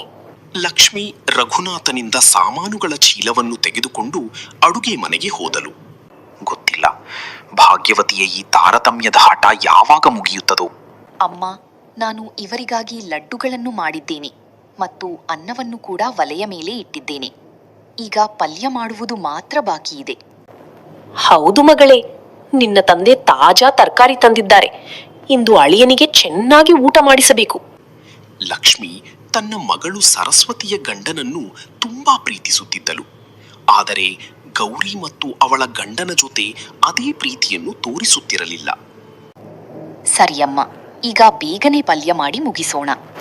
ಇದರ ನಂತರ ಲಕ್ಷ್ಮಿ ಮತ್ತು ಸರಸ್ವತಿ ಇಬ್ಬರೂ ಸೇರಿ ಅಡುಗೆ ಕೆಲಸದಲ್ಲಿ ತೊಡಗಿಕೊಂಡರು. ಸಂಜೆಯ ಸಮಯ. ಸರಸ್ವತಿಯ ಗಂಡ ರೋಹಿತ್ ಮನೆಗೆ ಬರುವ ಸಮಯವಾಗಿತ್ತು. ಲಕ್ಷ್ಮಿ ಮತ್ತು ಸರಸ್ವತಿ ಅಳಿಯನಿಗಾಗಿ ವಿಶೇಷವಾಗಿ ಅಡುಗೆ ಮಾಡಿದ್ದರು. ಅಯ್ಯೋ ರೋಹಿತ್ ಮಗನೇ, ನೀನು ಸಂಜೆಯಷ್ಟರಲ್ಲಿ ಬರಬೇಕಿತ್ತಲ್ಲವೇ? ಇಷ್ಟೊಂದು ತಡ ಹೇಗೆ ಆಯಿತು? ದಾರಿಯಲ್ಲೇನಾದರೂ ತೊಂದರೆ ಆಯಿತೆ? ಇಲ್ಲ ತಂದೆಯವರೇ, ನನಗೆ ಯಾವುದೇ ತೊಂದರೆಯಾಗಿಲ್ಲ. ಸ್ವಲ್ಪ ಕೆಲಸ ಇದ್ದಿದ್ದರಿಂದ ತಡವಾಯಿತು ಅಷ್ಟೇ. ಅದಕ್ಕಾಗಿಯೇ ಒಂದು ರಿಕ್ಷಾವನ್ನು ಬಾಡಿಗೆಗೆ ಮಾಡಿಕೊಂಡು ಬಂದೆ. ಅಯ್ಯೋ ಅಳಿಯಂದಿರೇ, ಇಷ್ಟೊಂದು ತಡ ಹೇಗಾಯ್ತು ಮಗನೇ? ನೀನು ಸಂಜೆಯೇ ಬರುವುದಾಗಿ ಹೇಳಿದ್ದೆ ಅಲ್ಲವೇ? ಅತ್ತೆಯವರೇ, ಕೆಲಸ ಇದ್ದಿದ್ದರಿಂದ ಸ್ವಲ್ಪ ತಡವಾಯಿತು. ಅಂದಹಾಗೆ ನೀವು ಹೇಗಿದ್ದೀರಾ ಅತ್ತೆಯವರೇ? ನಾನು ಚೆನ್ನಾಗಿದ್ದೇನೆ ಮಗನೇ. ಸರಸ್ವತಿ ನಿನಗಾಗಿ ಊಟದ ವ್ಯವಸ್ಥೆ ಮಾಡುತ್ತಿದ್ದಾಳೆ. ಭಾಗ್ಯವತಿ, ನೀನು ಹೋಗಿ ಅವರಿಗೆ ಅವರಿಬ್ಬರು ಊಟ ಮಾಡಿ ಬೇಗ ಮನೆಗೆ ಹೊರಡಲಿ. ಈಗಾಗಲೇ ರಾತ್ರಿ ತಡವಾಗಿದೆ. ಹಳಿಯಂದಿರೇ, ಇಂದು ನೀವು ಬರುತ್ತೀರಿ ಎಂದು ತಿಳಿದು ನಿಮಗಾಗಿ ತುಂಬಾ ಬಗೆಯ ಅಡುಗೆ ಮಾಡಿದ್ದೇವೆ. ಮನಸಾರೆ ಊಟ ಮಾಡಿ. ಮತ್ತು ಸರಸ್ವತಿ ಎಲ್ಲಿದ್ದಾಳೆ? ಅವಳು ಕಾಣಿಸುತ್ತಿಲ್ಲವಲ್ಲ. ತುಂಬಾ ಧನ್ಯವಾದಗಳು ಅತ್ತೆಯವರೇ. ಆದ್ರೆ ಗೌರಿ ಅಕ್ಕ ಮತ್ತು ಅವರ ಗಂಡ ಕಾಣಿಸುತ್ತಿಲ್ಲವಲ್ಲ, ಅವರು ಇಲ್ಲಿಗೆ ಬಂದಿಲ್ಲವೇ? ರೋಹಿತನ ಮಾತು ಕೇಳಿದ ಸರಸ್ವತಿಗೆ ಕೋಪ ಬಂತು. ಈ ಸಮಯದಲ್ಲಿ ಅವರ ಬಗ್ಗೆ ಕೇಳುವ ಅಗತ್ಯ ಏನಿದೆ? ನಿಮಗಾಗಿ ಅಮ್ಮ ಮತ್ತು ನಾನು ಇಷ್ಟು ಚೆನ್ನಾಗಿ ಊಟದ ವ್ಯವಸ್ಥೆ ಮಾಡಿದ್ದೇವೆ. ತಂದೆಯವರ ಜೊತೆ ಆರಾಮವಾಗಿ ಊಟ ಮಾಡಿ. ಸರಸ್ವತಿಯ ಮಾತುಗಳನ್ನು ಕೇಳಿ ರಘುನಾಥನಿಗೆ ಕೋಪ ಬಂದರೂ ರೋಹಿತನ ಮುಂದೆ ಏನೂ ಹೇಳಲಿಲ್ಲ. ತಡವಾಗಿದೆ ಮಗನೇ ರೋಹಿತ್, ಈ ಎಲ್ಲ ಮಾತುಗಳನ್ನು ಬಿಡು, ಮೊದಲು ಊಟ ಮಾಡು. ನೀವಿಬ್ಬರೂ ಕೂಡ ಊಟ ಮಾಡಿಕೊಳ್ಳಿ, ಈಗ ತಡವಾಗಿದೆ. ರೋಹಿತ್ ಮತ್ತು ರಘುನಾಥ್ ಊಟಕ್ಕೆ ಕುಳಿತರು. ಇನ್ನೊಂದು ಕಡೆ ಲಕ್ಷ್ಮಿ ಮತ್ತು ಸರಸ್ವತಿ ಕೂಡ ಊಟ ಮಾಡಿದರು. ಸ್ವಲ್ಪ ಸಮಯದ ನಂತರ ರೋಹಿತ್ ಮತ್ತು ಸರಸ್ವತಿ ರಿಕ್ಷಾದಲ್ಲಿ ಹೊರಟರು. ಇನ್ನೊಂದು ಕಡೆ ಗೌರಿ ತನ್ನ ಗಂಡ ನಿತಿನ್ ಜೊತೆ ತನ್ನ ಮನೆಗೆ ತಲುಪಿದ್ದಳು. ಭಾಗ್ಯವತಿ, ಇಂದು ಕೆಲಸದ ಕಾರಣದಿಂದಾಗಿ ನಿನ್ನನ್ನು ಕರೆದುಕೊಂಡು ಬರಲು ನನಗೆ ಸಾಧ್ಯವಾಗಲಿಲ್ಲ. ಅತ್ತೆಯವರು ಮತ್ತು ಮಾವನವರು ನಿನಗೆ ಏನೂ ಅನ್ನಲಿಲ್ಲ ತಾನೆ? ನೀನು ಒಬ್ಬಳೇ ಬಂದಿಯಾ ಅಥವಾ ಮಾವನವರು ನಿನ್ನನ್ನು ಬಿಟ್ಟು ಬಂದರಾ? ಇಲ್ಲರಿ, ಅತ್ತೆಯವರು ಮತ್ತು ಮಾವನವರು ಏನೂ ಅನ್ನಲಿಲ್ಲ. ಆ ಸಮಯದಲ್ಲಿ ತಂದೆಯವರು ಮಾರುಕಟ್ಟೆಗೆ ಹೋಗಿದ್ದರು. ಅದಕ್ಕಾಗಿಯೇ ನಾನು ಒಬ್ಬಳೇ ಬಂದೆ. ನಿಮಗೆ ಗೊತ್ತೇ ಇದೆ, ಅಮ್ಮ ಮತ್ತು ಸರಸ್ವತಿ ನನ್ನನ್ನು ಅಷ್ಟಾಗಿ ಪ್ರೀತಿಸುವುದಿಲ್ಲ, ಏಕೆಂದರೆ ನಾನವರ ಸಾಕು ಮಗಳು ತಾನೇ. ಭಾಗ್ಯವತಿ, ಈ ಮಾತುಗಳ ಬಗ್ಗೆ ಹೆಚ್ಚು ತಲೆ ಕೆಡಿಸಿಕೊಳ್ಳಬೇಡ. ಯಾವುದಾದರೂ ಒಂದು ದಿನ ಎಲ್ಲವೂ ಬದಲಾಗಬಹುದು. ಅತ್ತೆಯವರು ಮತ್ತು ಸರಸ್ವತಿ ನಿನ್ನನ್ನು ತಮ್ಮವಳೆಂದು ಒಪ್ಪಿಕೊಳ್ಳಬಹುದು. ಮಾವನವರು ಮಾತ್ರ ಯಾವಾಗಲೂ ನಿನ್ನನ್ನು ಪ್ರೀತಿಸುತ್ತಾರೆ. ಅವರ ಮನಸ್ಸಿನಲ್ಲಿ ನಿನ್ನ ಬಗ್ಗೆ ಯಾವತ್ತೂ ತಾರತಮ್ಯ ಇರಲಿಲ್ಲ. ಅಯ್ಯೋ ರೀ, ನೀವೇನ್ ಹೇಳ್ತಿದ್ದೀರಿ? ನನಗೆ ಅರ್ಥವಾಗ್ತಿಲ್ಲ. ಅಮ್ಮ ಮತ್ತು ಸರಸ್ವತಿ ನನ್ನನ್ನು ತಮ್ಮವಳೆಂದು ಒಪ್ಪಿಕೊಳ್ಳುತ್ತಾರೆ ಅನ್ನೋದು ಹೇಗೆ ಸಾಧ್ಯ? ಬಾಲ್ಯದಿಂದಲೂ ಅವರು ನನಗೆ ಚುಚ್ಚು ಮಾತುಗಳನ್ನೇ ಆಡುತ್ತಾ ಬಂದಿದ್ದಾರೆ. ನೀನು ಸ್ವಲ್ಪ ಹೆಚ್ಚಾಗಿ ಯೋಚಿಸುತ್ತಿದ್ದೀಯ. ಅಷ್ಟೊಂದು ಯೋಚಿಸುವ ಅಗತ್ಯವಿಲ್ಲ. ಒಂದು ದಿನ ಎಲ್ಲವೂ ಸರಿಯಾಗುತ್ತದೆ. ಈ 2 ದಿನಗಳಲ್ಲಿ ನೀನು ಮನೆಯಲ್ಲಿರಲಿಲ್ಲ. ಮನೆಯ ಸಾಮಾನುಗಳು ಖಾಲಿಯಾಗಿವೆ. ನಾಳೆ ನಾವಿಬ್ಬರೂ ಮಾರುಕಟ್ಟೆಗೆ ಹೋಗಿ ಬೇಕಾದ ಸಾಮಾನುಗಳನ್ನು ತರೋಣ. ಹೌದು ರೀ, ಸರಿ. ಆದರೆ ನಾಳೆ ನೀವು ಕೆಲಸಕ್ಕೆ ಹೋಗ್ಬೇಕಲ್ಲವೇ? ಕೆಲಸ ನಿಂತು ಹೋದರೆ ಹಣದ ತೊಂದರೆಯಾಗಬಹುದು. ಇಲ್ಲ ಭಾಗ್ಯವತಿ, ನಾಳೆ ಕೆಲಸವಿಲ್ಲ. ನಾಳೆ ಇಡೀ ದಿನ ನಿನ್ನ ಜೊತೆ ಕಳೆಯುತ್ತೇನೆ. ಈ 2 ದಿನಗಳಲ್ಲಿ ನನಗೆ ನಿನ್ನ ನೆನಪು ತುಂಬಾ ಬರುತ್ತಿತ್ತು. ಈಗ ನೀನು ಬಂದಿರುವುದನ್ನು ನೋಡಿ ತುಂಬಾ ಸಂತೋಷವಾಗುತ್ತದೆ. ಸರಿ, ಆ ಎಲ್ಲ ಮಾತುಗಳನ್ನು ಬಿಡಿ. ನೀವು ಇಡೀ ದಿನ ಕೆಲಸ ಮಾಡಿ ಸುಸ್ತಾಗಿರಬಹುದು. ನಾನು ಅಡುಗೆ ಮಾಡಿದ್ದೇನೆ. ಬನ್ನಿ, ಮೊದಲು ಊಟ ಮಾಡೋಣ, ನಂತರ ಮಲಗೋಣ. ಲಕ್ಷ್ಮಿ ಗೌರಿಯ ಜೊತೆ ತಾರತಮ್ಯ ಮಾಡಿ ಅವಳನ್ನು ಬಡ ಹುಡುಗನ ಜೊತೆ ಮದುವೆ ಮಾಡಿಸಿದ್ದರು. ನಿತಿನ್ ತುಂಬಾ ಒಳ್ಳೆಯ ವ್ಯಕ್ತಿಯಾಗಿದ್ದನು. ಬಡತನದ ಜೀವನದಲ್ಲೂ ನಿತಿನ್ ಮತ್ತು ಗೌರಿ ಒಬ್ಬರನ್ನೊಬ್ಬರು ಅರ್ಥ ಮಾಡಿಕೊಂಡು ಸಂತೋಷದಿಂದ ಬದುಕುತ್ತಿದ್ದರು. ಮರುದಿನ ನಿತಿನ್ ಮತ್ತು ಗೌರಿ ಇಬ್ಬರು ಮನೆಯ ಸಾಮಾನುಗಳನ್ನು ತರಲು ಮಾರುಕಟ್ಟೆಗೆ ಬಂದರು. ಹೀಗೆ ಮಾರುಕಟ್ಟೆಯಲ್ಲಿ ಸಾಮಾನುಗಳನ್ನು ಕೊಳ್ಳುತ್ತಿರುವಾಗ ಹಠಾತ್ತನೆ ಗೌರಿಯ ಕಣ್ಣು ಮಾರುಕಟ್ಟೆಯ ಮಧ್ಯದಲ್ಲಿ ತನ್ನ ತಂಗಿ ಸರಸ್ವತಿ ಮತ್ತು ಅವಳ ಗಂಡ ಮೇಲೆ ಬಿತ್ತು. ಅಯ್ಯೋ ಸರಸ್ವತಿ, ನೀನಿಲ್ಲಿ ಎಲ್ಲಿಂದ ಬರ್ತಿದ್ದೀಯಾ? ಮತ್ತು ರೋಹಿತ್, ನಿನ್ನನ್ನು ಭೇಟಿಯಾಗಿ ಎಷ್ಟು ದಿನಗಳಾಯಿತು? ಉಳಿದದ್ದೆಲ್ಲ ಸರಿಯಾಗಿ ನಡೆಯುತ್ತಿದೆಯಲ್ಲವೇ ರೋಹಿತ್? ಹೌದು ಅಕ್ಕ, ದೇವರ ಕೃಪೆಯಿಂದ ಎಲ್ಲವೂ ಸರಿಯಾಗಿಯೇ ನಡೆಯುತ್ತಿದೆ. ಅಂದಹಾಗೆ ನಿನ್ನೆ ನಾನು ಸರಸ್ವತಿಯನ್ನು ಕರೆದುಕೊಂಡು ಹೋಗಲು ನಿಮ್ಮ ಮನೆಗೆ ಬಂದಿದ್ದೆ. ಆದರೆ ನೀವು ಮತ್ತು ಬಾವ ಯಾಕೆ ಬರಲಿಲ್ಲ? ಅಯ್ಯೋ ರೋಹಿತ್, ಈಗ ನಿನಗೆ ಏನೆಂದು ಹೇಳಲಿ? ನಮ್ಮಂತಹ ಕೂಲಿ ಕೆಲಸ ಮಾಡುವವರಿಗೆ ಮಾವನ ಮನೆಗೆ ಹೋಗಲು ಎಲ್ಲಿ ಸಮಯ ಸಿಗುತ್ತದೆ? ಒಂದು ದಿನವೂ ಕೆಲಸ ಮಾಡದಿದ್ದರೆ ಮನೆ ನಡೆಸುವುದು ಕಷ್ಟವಾಗುತ್ತದೆ. ಅದಕ್ಕಾಗಿಯೇ ನಾನು ಹಗಲಿನಲ್ಲೇ ಒಬ್ಬಳೇ ಮನೆಗೆ ಬಂದೆ. ತನ್ನ ಅಕ್ಕ ಮತ್ತು ಬಾವ ತನ್ನ ಗಂಡ ರೋಹಿತ್ ಜೊತೆ ಮಾತನಾಡುವುದನ್ನು ನೋಡಿ ಸರಸ್ವತಿಗೆ ಕೋಪ ಬಂತು. ಅಕ್ಕ, ನೀನು ಯಾವಾಗಲೂ ನನ್ನ ದಾರಿಯಲ್ಲಿ ಯಾಕೆ ಅಡ್ಡ ಬರುತ್ತೀಯಾ? ನಿನಗೆ ಗೊತ್ತಿಲ್ಲವೇ ನನಗೆ ನಿನ್ನ ಕಂಡರೆ ದ್ವೇಷ ಎಂದು? ಈಗ ನೀನು ನನ್ನ ಕಣ್ಣಿಗೆ ಬಿದ್ದಿದ್ದರಿಂದ ನನ್ನ ಇಡೀ ದಿನವೇ ಹಾಳಾಗಿ ಹೋಗುತ್ತದೆ. ಅದರ ಮೇಲಾಗಿ ಇಂದು ನಿನ್ನ ಆ ಬಡ ಗಂಡನನ್ನು ಕೂಡ ಜೊತೆಯಲ್ಲಿ ಕರೆದುಕೊಂಡು ಬಂದಿದ್ದೀಯಾ? ಸರಸ್ವತಿಯ ಕಠಿಣ ಮಾತುಗಳನ್ನು ಕೇಳಿ ಗೌರಿಗೆ ತುಂಬಾ ಬೇಸರವಾಯಿತು. ನಿತಿನ್ಗೆ ಒಳಗೊಳಗೆ ಕೋಪ ಬಂದರೂ ಅವನು ಏನೂ ಹೇಳಲಿಲ್ಲ. ಸರಸ್ವತಿ, ನೀನು ಈ ರೀತಿಯ ಮಾತುಗಳನ್ನು ಏಕೆ ಆಡುತ್ತೀಯಾ? ಕೊನೆಗೂ ನೀನು ನನ್ನ ತಂಗಿ ತಾನೆ?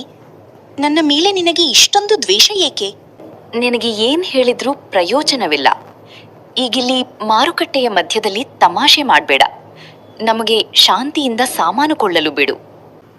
ಸರಸ್ವತಿಯ ಮಾತುಗಳಿಂದ ಗೌರಿಯ ಮನಸ್ಸಿಗೆ ತುಂಬಾ ನೋವಾಯಿತು. ಅವಳು ಏನೂ ಮಾತನಾಡದೆ ತನ್ನ ಗಂಡ ನಿತಿನ್ ಜೊತೆ ಅಲ್ಲಿಂದ ಹೊರಟಳು.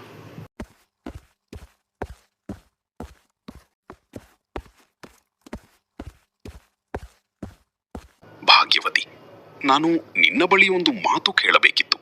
ಹೌದು ರೀ, ಕೇಳಿ. ಏನದು ವಿಷಯ? ನನಗೆ ಒಂದು ವಿಷಯ ಅರ್ಥವಾಗುತ್ತಿಲ್ಲ. ನೀನು ನಿನ್ನ ಅಕ್ಕನನ್ನು ಯಾಕೆ ಇಷ್ಟೊಂದು ದ್ವೇಷಿಸುತ್ತೀಯ? ಮಲತಂಗಿಯಾಗಿದ್ದರೂ ಅವಳು ನಿನ್ನ ಸಹೋದರಿ ತಾನೆ.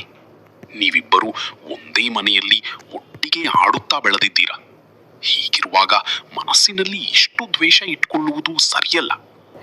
ಅಯ್ಯೋ ರೀ, ಈಗ ನೀವು ಕೂಡ ಆ ಬಡ ಗೌರಿಯ ಪರವಾಗಿ ಮಾತನಾಡಲು ಶುರು ಮಾಡಿದ್ದೀರಾ. ಕೊನೆಗೂ ಆ ಅನಾಥ ಗೌರಿಯಲ್ಲಿ ನೀವು ಏನ್ ಕಂಡುಕೊಂಡಿದ್ದೀರಿ? ಅವಳ ಪರವಾಗಿ ನನ್ನ ಜೊತೆ ಈ ರೀತಿ ಮಾತನಾಡುತ್ತಿದ್ದೀರಾ? ಅಯ್ಯೋ ಭಾಗ್ಯವತಿ, ನನ್ನ ಮಾತಿನ ಅರ್ಥ ನೀನು ಅಂದುಕೊಳ್ಳುತ್ತಿರುವುದಲ್ಲ. ನಾನು ಹೇಳಲು ಬಯಸಿದ್ದು ಇಷ್ಟೇ. ನೀವಿಬ್ಬರು ಸಹೋದರಿಯರು. ನೀವಿಬ್ಬರು ಒಟ್ಟಾಗಿ ಹೊಂದಿಕೊಂಡು ಬಾಳಿದರೆ ಮಾತ್ರ ಜೀವನದಲ್ಲಿ ಸಂತೋಷ ಬರಲು ಸಾಧ್ಯ. ನೀವೀ ಮಾತುಗಳನ್ನು ಇಲ್ಲಿಗೆ ಬಿಟ್ಟು ಬಿಡಿ. ನಾನು ಆ ಬಡ ಗೌರಿಯ ಜೊತೆ ಹೊಂದಿಕೊಂಡು ಇರಲು ಸಾಧ್ಯವಿಲ್ಲ. ದಯವಿಟ್ಟು ಈ ವಿಷಯವನ್ನು ಇಲ್ಲೇ ಬಿಡಿ. ರೋಹಿತ್ ಶ್ರೀಮಂತನಾಗಿದ್ದರೂ ಅವನ ಮನಸ್ಸು ಸರಸ್ವತಿಯಂತೆ ಶ್ರೀಮಂತಿಕೆ ಮತ್ತು ಬಡತನದ ನಡುವೆ ತಾರತಮ್ಯ ಮಾಡುತ್ತಿರಲಿಲ್ಲ. ಅವನು ಸ್ವಭಾವದಿಂದ ತುಂಬಾ ಸೌಮ್ಯ, ಸರಳ ಮತ್ತು ಸಜ್ಜನ ವ್ಯಕ್ತಿಯಾಗಿದ್ದನು. ಇನ್ನೊಂದು ಕಡೆ ರಘುನಾಥ್ ಒಬ್ಬರೇ ಮಂಚದ ಮೇಲೆ ಕುಳಿತು ಮನಸ್ಸಿನಲ್ಲಿ ಯೋಚಿಸುತ್ತಿದ್ದರು. ಗೊತ್ತಿಲ್ಲ, ಭಾಗ್ಯವತಿ ಮತ್ತು ಸರಸ್ವತಿ ಇಬ್ಬರೂ ಗೌರಿಯನ್ನು ಯಾಕೆ ಇಷ್ಟೊಂದು ದ್ವೇಷಿಸುತ್ತಾರೋ? ಮಲಮಗಳಾಗಿದ್ದರೆ ಏನಂತೆ, ಅವಳು ಕೂಡ ಇದೇ ಮನೆಯ ಮಗಳು ತಾನೆ. ಇಂದು ಮಾರುಕಟ್ಟೆಯಲ್ಲಿ ಸರಸ್ವತಿ ತನ್ನ ಅಕ್ಕನ ಜೊತೆ ನಡೆದುಕೊಂಡ ರೀತಿ ತುಂಬಾ ತಪ್ಪಾಗಿತ್ತು. ಇನ್ನು ಮುಂದೆ ಈ ರೀತಿ ನಡೆಯಲು ಬಿಡುವುದಿಲ್ಲ. ನಾನು ನಿತಿನ್ನನ್ನು ಭೇಟಿಯಾಗಿ ಮಾತನಾಡಬೇಕು. ರಘುನಾಥ್ ಹೀಗೆ ಯೋಚಿಸುತ್ತಿರುವಾಗ ಲಕ್ಷ್ಮಿ ಅವರ ಹತ್ತಿರ ಬಂದಳು.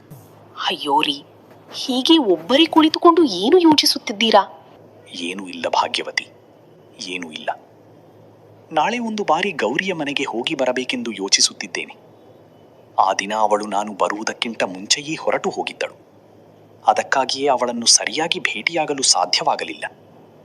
ನಿತಿನ್ನನ್ನು ಭೇಟಿಯಾಗಿ ಕೂಡ ದಿನಗಳಾಗಿವೆ. ರಘುನಾಥ್ ಗೌರಿಯ ಮನೆಗೆ ಹೋಗಬೇಕೆಂದು ಹೇಳಿದಾಗ ಲಕ್ಷ್ಮಿಗೆ ಅದು ಇಷ್ಟವಾಗಲಿಲ್ಲ. ಸುತ್ತಿದ್ದೀರಾ?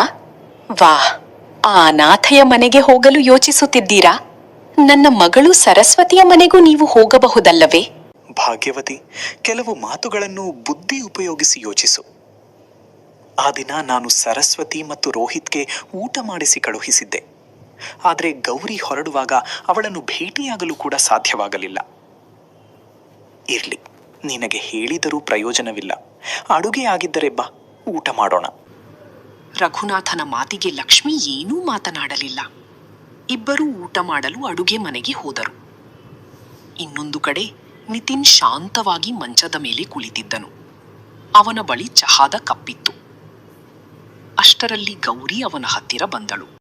ಅಲ್ಲ ರೀ, ನೀವು ಚಹಾ ಕುಡಿದು ಇಷ್ಟು ಹೊತ್ತಾದರೂ ಇಲ್ಲೇ ಕುಳಿತಿದ್ದೀರಾ? ಇಂದು ನಿಮಗೆ ಕೆಲಸಕ್ಕೆ ಹೋಗಬೇಕಾಗಿಲ್ಲವೇ? ನಿನ್ನೆ ಕೂಡ ಇಡೀ ದಿನ ಮನೆಯ ಸಾಮಾನು ಕೊಳ್ಳುವುದರಲ್ಲೇ ಕಳೆಯಿತು. ಇಲ್ಲ ಭಾಗ್ಯವತಿ, ಈ ದಿನಗಳಲ್ಲಿ ಎಲ್ಲೂ ಕೆಲಸ ಸಿಗುತ್ತಿಲ್ಲ. ಅದಕ್ಕಾಗಿಯೇ ಮನೆಯಲ್ಲೇ ಇರಬೇಕಾಗಿದೆ. ಆದರೆ ಹೀಗೆ ಮನೆ ನಡೆಸುವುದು ಕಷ್ಟವಾಗುತ್ತದೆ. ನಿನ್ನೆ ತಂದ ರೇಷನ್ ಸಾಮಾನಿನಲ್ಲಿ ಅರ್ಧದಷ್ಟನ್ನು ಆ ಕಾಕನಿಗೂ ಕೊಟ್ಟು ಬಿಟ್ಟೆವು. ಅಯ್ಯೋ ರೀ, ನೀವೇಕೆ ಇಷ್ಟೊಂದು ಚಿಂತೆ ಮಾಡುತ್ತೀರಾ? ನಾನಿದ್ದೇನೆ ಅಲ್ಲವಾ? ನನ್ನ ಮೇಲೆ ಭರವಸೆ ಇಡಿ. ನಿನ್ನ ಮೇಲೆ ನನಗೆ ಸಂಪೂರ್ಣ ಭರವಸೆ ಇದೆ. ಸರಿ, ಈ ದಿನಗಳಲ್ಲಿ ಕೆಲಸವಿಲ್ಲದಿದ್ದರೆ ನೀವು ಸ್ವಲ್ಪ ವಿಶ್ರಾಂತಿ ತೆಗೆದುಕೊಳ್ಳಿ. ನೀವು ತುಂಬಾ ಪರಿಶ್ರಮ ಪಡುತ್ತೀರಿ. ನಾನು ಅಡುಗೆ ಮನೆಗೆ ಹೋಗಿ ಕೆಲಸ ಮಾಡುತ್ತೇನೆ. ಬಡತನದಲ್ಲಿದ್ದರೂ ಗೌರಿ ಮತ್ತು ನಿತಿನ್ ಒಬ್ಬರನ್ನೊಬ್ಬರು ಅರ್ಥ ಮಾಡಿಕೊಂಡು ಪ್ರೀತಿಯಿಂದ ಜೀವನ ನಡೆಸುತ್ತಿದ್ದರು. ಅಷ್ಟರಲ್ಲಿ ರಘುನಾಥ್ ಅವರು ಗೌರಿಯ ಮನೆಗೆ ಬಂದರು. ಅಯ್ಯೋ ತಂದೆಯವರೇ, ನೀವು ಹೀಗೆ ಹಠಾತ್ತನೆ ಬಂದಿದ್ದೀರಾ? ಹೌದು ಮಗಳೇ, ಕೆಲವು ಪರಿಸ್ಥಿತಿಗಳಿಂದ ಹಠಾತ್ತನೆ ಬರಬೇಕಾಯಿತು. ಅಂದ ಹಾಗೆ ಗೌರಿ ಎಲ್ಲಿದ್ದಾಳೆ ಎಂದು ಕೇಳುತ್ತಿದ್ದೆ. ರಘುನಾಥ್ ಅವರನ್ನು ನೋಡಿದ ತಕ್ಷಣ ಗೌರಿಗೆ ತುಂಬಾ ಸಂತೋಷವಾಯಿತು. ತಂದೆಯವರೇ, ನೀವು ಯಾವಾಗ ಬಂದಿರಿ? ಅಮ್ಮನನ್ನು ಜೊತೆಯಲ್ಲಿ ಏಕೆ ಕರೆದುಕೊಂಡು ಬರಲಿಲ್ಲ? ಮಗಳೇ, ಆ ದಿನ ನೀನು ಮನೆಗೆ ತಲುಪುವುದಕ್ಕಿಂತ ಮೊದಲೇ ಹೊರಟು ಬಂದಿದ್ದೆ. ಅದಕ್ಕಾಗಿಯೇ ನಿನ್ನನ್ನು ಸರಿಯಾಗಿ ಭೇಟಿಯಾಗಲು ಆಗಲಿಲ್ಲ. ನಿನ್ನನ್ನು ನೋಡಬೇಕು ಅನಿಸಿತು. ತಂದೆಯವರೇ, ನೀವು ನಿತಿನ್ ಜೊತೆ ಮಾತನಾಡುತ್ತೀರಿ. ನಾನು ನಿಮ್ಮಿಬ್ಬರಿಗೂ ಚಹಾ ಮಾಡಿ ತರುತ್ತೇನೆ. ಮಗನೇ ನಿತಿನ್, ಭಾಗ್ಯವತಿ ಮತ್ತು ಸರಸ್ವತಿಯ ತಾರತಮ್ಯ ದಿನೇ ದಿನೇ ಹೆಚ್ಚಾಗುತ್ತಿದೆ. ಇದನ್ನು ನೋಡಿ ನನಗೆ ತುಂಬಾ ನೋವಾಗುತ್ತಿದೆ. ಇನ್ನು ಎಲ್ಲರಿಗೂ ನಿಜವಾದ ಸತ್ಯವನ್ನು ಹೇಳುವ ಸಮಯ ಬಂದಿದೆ ಎಂದು ನನಗೆ ಅನಿಸುತ್ತದೆ. ನಿನ್ನ ನಿಜವಾದ ಪರಿಚಯ ತಿಳಿದ ನಂತರವಾದರೂ ಲಕ್ಷ್ಮಿ ಗೌರಿಗೆ ತಾಯಿಯ ಪ್ರೀತಿ ಕೊಡಬಹುದು. ಹೌದು ತಂದೆಯವರೇ, ನೀವು ಹೇಳಿದ್ದು ಸರಿಯಾಗಿದೆ. ನಿನ್ನೆ ಮಾರುಕಟ್ಟೆಯಲ್ಲಿ ಕೂಡ ಸರಸ್ವತಿ ಗೌರಿಗೆ ತುಂಬಾ ನೋವಾಗುವ ಮಾತುಗಳನ್ನು ಆಡಿದಳು. ಆದರೆ ನಾನು ಅಲ್ಲಿ ಏನೂ ಹೇಳಲಿಲ್ಲ. ಈಗ ಎಲ್ಲರಿಗೂ ಸತ್ಯ ತಿಳಿಸುವುದೇ ಒಳ್ಳೆಯದು. ಹೌದು ತಂದೆಯವರೇ, ನಾನು ಕೂಡ ನಿಮ್ಮ ಮಾತಿನಂತೆ ಮಾಡುತ್ತೇನೆ. ರಘುನಾಥ್ ಅವರು ನಿತಿನ್ ಜೊತೆ ಮಾತನಾಡಿದ ನಂತರ ಗೌರಿ ಚಹಾ ತೆಗೆದುಕೊಂಡು ಬಂದಳು. ರಘುನಾಥ್ ಅವರು ನಿತಿನ್ ಮತ್ತು ಗೌರಿಯನ್ನು ತಮ್ಮ ಜೊತೆ ಕರೆದುಕೊಂಡು ಮನೆಗೆ ಹೊರಟರು. ಮನೆಗೆ ಬಂದ ನಂತರ ರಘುನಾಥ್ ಅವರು ಸರಸ್ವತಿ ಮತ್ತು ಅವಳ ಗಂಡ ರೋಹಿತ್ರನ್ನು ಕೂಡ ಕರೆಸಿಕೊಂಡರು. ಇಡೀ ಕುಟುಂಬ ಒಂದೇ ಕಡೆ ಸೇರಿತು. ರಘುನಾಥ್ ಅವರು ಗಂಭೀರವಾಗಿ ಕುಳಿತಿದ್ದರು. ಭಾಗ್ಯವತಿ, ನೀನೇ ಹೇಳಿದೆ ಅಲ್ವಾ ಈ ಇಬ್ಬರು ಬಡವರು ಎಂದು? ಇಂದು ಒಂದು ತೀರ್ಪು ಹೊರಬೀಳಲಿದೆ. ಈ ತೀರ್ಪು ಕೇವಲ ಈ ಬಡವರಿಗಲ್ಲ, ನಿಮ್ಮ ಶ್ರೀಮಂತ ಅಳಿಯ ಮತ್ತು ಮಗಳಿಗೂ ಅನ್ವಯಿಸುತ್ತದೆ. ತಂದೆಯವರೇ, ನೀವು ಏನ್ ಹೇಳ್ತಿದ್ದೀರೋ ನಮಗೆ ಅರ್ಥವಾಗುತ್ತಿಲ್ಲ. ನೇರವಾಗಿ ಹೇಳಿ. ಸರಸ್ವತಿ, ಈಗ ಸುಮ್ಮನಿರು. ನಿನಗೆ ನಿನ್ನ ಅಕ್ಕನಿಗೆ ಗೌರವ ಕೊಡುವುದೂ ಗೊತ್ತಿಲ್ಲ. ಮಾರುಕಟ್ಟೆಯ ಮಧ್ಯದಲ್ಲಿ ನೀನು ಗೌರಿಯ ಜೊತೆ ನಡೆದುಕೊಂಡ ರೀತಿ ತುಂಬಾ ತಪ್ಪಾಗಿತ್ತು. ಇಂದು ನಾನು ನಿಮಗೆಲ್ಲ ನಿತಿನ್ನ ಅಸಲಿ ಸತ್ಯವನ್ನು ತಿಳಿಸುತ್ತೇನೆ. ಆಗ ನಿಮಗೆ ಗೊತ್ತಾಗುತ್ತದೆ ನಿಜವಾದ ಬಡವ ಯಾರು, ನಿಜವಾದ ಶ್ರೀಮಂತ ಯಾರು ಎಂದು. ಆದರೆ ಈ ಇಬ್ಬರು ಬಡವರನ್ನು ಗೌರಿ ಮತ್ತು ನಿತಿನ್ನ ಯಾಕೆ ಕರೆದುಕೊಂಡು ಬಂದಿದ್ದೀರಿ? ಹಾಗಾದರೆ ತಿಳಿಸಿ, ನಮಗೂ ಈ ಬಡವನ ಸತ್ಯ ತಿಳಿಯಬೇಕು. ಹಾಗಾದರೆ ಜಾಗರೂಕತೆಯಿಂದ ಕೇಳು ಭಾಗ್ಯವತಿ. ನಿತಿನ್ ಯಾವುದೇ ಬಡ ಕುಟುಂಬದ ಹುಡುಗನಲ್ಲ. ಅವನು ಒಬ್ಬ ಯಶಸ್ವಿ ಉದ್ಯಮಿಯ ಮಗ. ಈ ಮಾತು ಕೇಳಿದ ತಕ್ಷಣ ಎಲ್ಲರೂ ಆಶ್ಚರ್ಯದಿಂದ ಒಬ್ಬರ ಮುಖವನ್ನು ಒಬ್ಬರು ನೋಡಿದರು. ಭಾಗ್ಯವತಿ, ಸರಸ್ವತಿ, ನೀವು ಯಾವಾಗಲೂ ಶ್ರೀಮಂತಿಕೆ ಮತ್ತು ಬಡತನದ ಬಗ್ಗೆ ಯೋಚಿಸುತ್ತಿದ್ದೀರಿ. ಆದರೆ ಒಬ್ಬ ಮನುಷ್ಯನ ನಿಜವಾದ ಶ್ರೀಮಂತಿಕೆ ಅವನ ಹೃದಯದಲ್ಲಿರುತ್ತದೆ. ಗೌರಿ ನನ್ನ ಮೊದಲ ಹೆಂಡತಿಯ ಮಗಳಾಗಿದ್ದರು. ಅವಳು ನಿಮ್ಮಿಬ್ಬರನ್ನೂ ತನ್ನ ಸ್ವಂತ ತಾಯಿ ಮತ್ತು ತಂಗಿಯಂತೆ ಭಾವಿಸಿದ್ದಳು. ಆದರೆ ನೀವವಳ ಪ್ರೀತಿಯನ್ನು ಅರ್ಥ ಮಾಡಿಕೊಳ್ಳಲಿಲ್ಲ. ರಘುನಾಥ್ ಅವರ ಮಾತುಗಳನ್ನು ಕೇಳಿ ಲಕ್ಷ್ಮಿ ಮತ್ತು ಸರಸ್ವತಿಯ ಕಣ್ಣುಗಳಲ್ಲಿ ಪಶ್ಚಾತ್ತಾಪ ಮೂಡಿತು. ನಮ್ಮಿಂದ ತುಂಬಾ ದೊಡ್ಡ ತಪ್ಪಾಗಿದೆ. ನಿನ್ನನ್ನು ನಮ್ಮ ಮಗಳಂತೆ ನೋಡಿಕೊಳ್ಳಬೇಕಿತ್ತು. ಆದರೆ ನಾವು ನಿನಗೆ ಯಾವಾಗಲೂ ನೋವು ಕೊಟ್ಟೆ. ನಾನು ನಿನ್ನ ಜೊತೆ ತುಂಬಾ ಕೆಟ್ಟದಾಗಿ ನಡೆದುಕೊಂಡೆ. ನೀನು ಎಲ್ಲವಾಗಲೂ ನನ್ನನ್ನು ನಿನ್ನ ತಂಗಿಯಂತೆ ಪ್ರೀತಿಸಿದೆ. ಆದರೆ ನಾನು ನಿನ್ನ ಪ್ರೀತಿಯನ್ನು ತಂಗಿ, ನೀವು ಹೀಗೆ ಹೇಳಬೇಡಿ. ನನಗೆ ಯಾವತ್ತೂ ನಿಮ್ಮ ಮೇಲೆ ದ್ವೇಷ ಇರಲಿಲ್ಲ. ನನಗೆ ಬೇಕಾಗಿದ್ದದ್ದು ನಿಮ್ಮ ಪ್ರೀತಿ ಮಾತ್ರ. ಗೌರಿಯ ದೊಡ್ಡ ಮನಸ್ಸನ್ನು ನೋಡಿ ಎಲ್ಲರ ಕಣ್ಣುಗಳಲ್ಲಿ ನೀರು ತುಂಬಿತು. ಆ ದಿನದಿಂದ ಲಕ್ಷ್ಮಿ ಮತ್ತು ಸರಸ್ವತಿಯ ಮನಸ್ಸು ಬದಲಾಯಿತು. ಅವರು ಗೌರಿಯನ್ನು ತಮ್ಮ ಮನೆಯ ಮಗಳಂತೆ ಪ್ರೀತಿಯಿಂದ ನೋಡಿಕೊಳ್ಳಲು ಪ್ರಾರಂಭಿಸಿದರು. ನಂತರ ನಿತಿನ್ ಕೂಡ ಗೌರಿಯನ್ನು ತನ್ನ ಜೊತೆ ಕರೆದುಕೊಂಡು ತನ್ನ ಅಸಲಿ ಮನೆಗೆ ಮರಳಿ ಹೋದನು. ಈ ಕಥೆ ನಮಗೆ ಒಂದು ದೊಡ್ಡ ಪಾಠವನ್ನು ಕಲಿಸುತ್ತದೆ. ಮನುಷ್ಯನ ನಿಜವಾದ ಶ್ರೀಮಂತಿಕೆ ಅವನ ಬಳಿ ಇರುವ ಹಣದಲ್ಲಲ್ಲ, ಅವನ ಹೃದಯದಲ್ಲಿರುವ ಒಳ್ಳೆಯತನದಲ್ಲಿದೆ.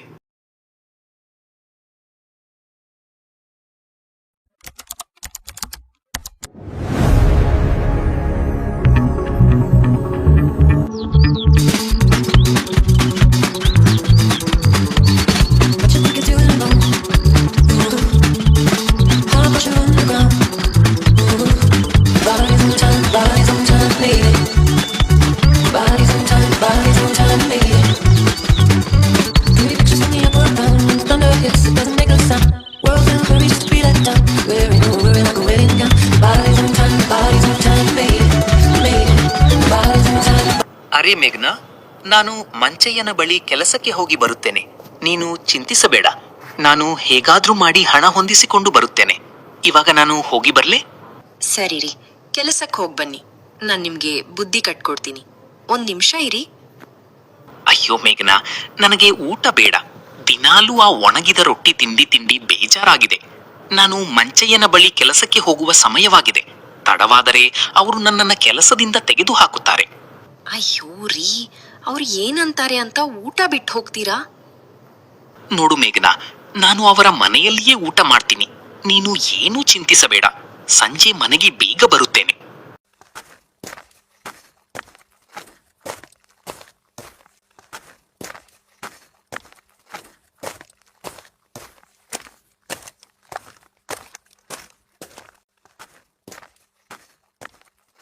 ಎಂದು ಹೇಳಿ ಅಂಬರೀಷ ಮಂಚಯ್ಯನ ಮನೆಯ ಬಳಿ ಬರ್ತಾನೆ.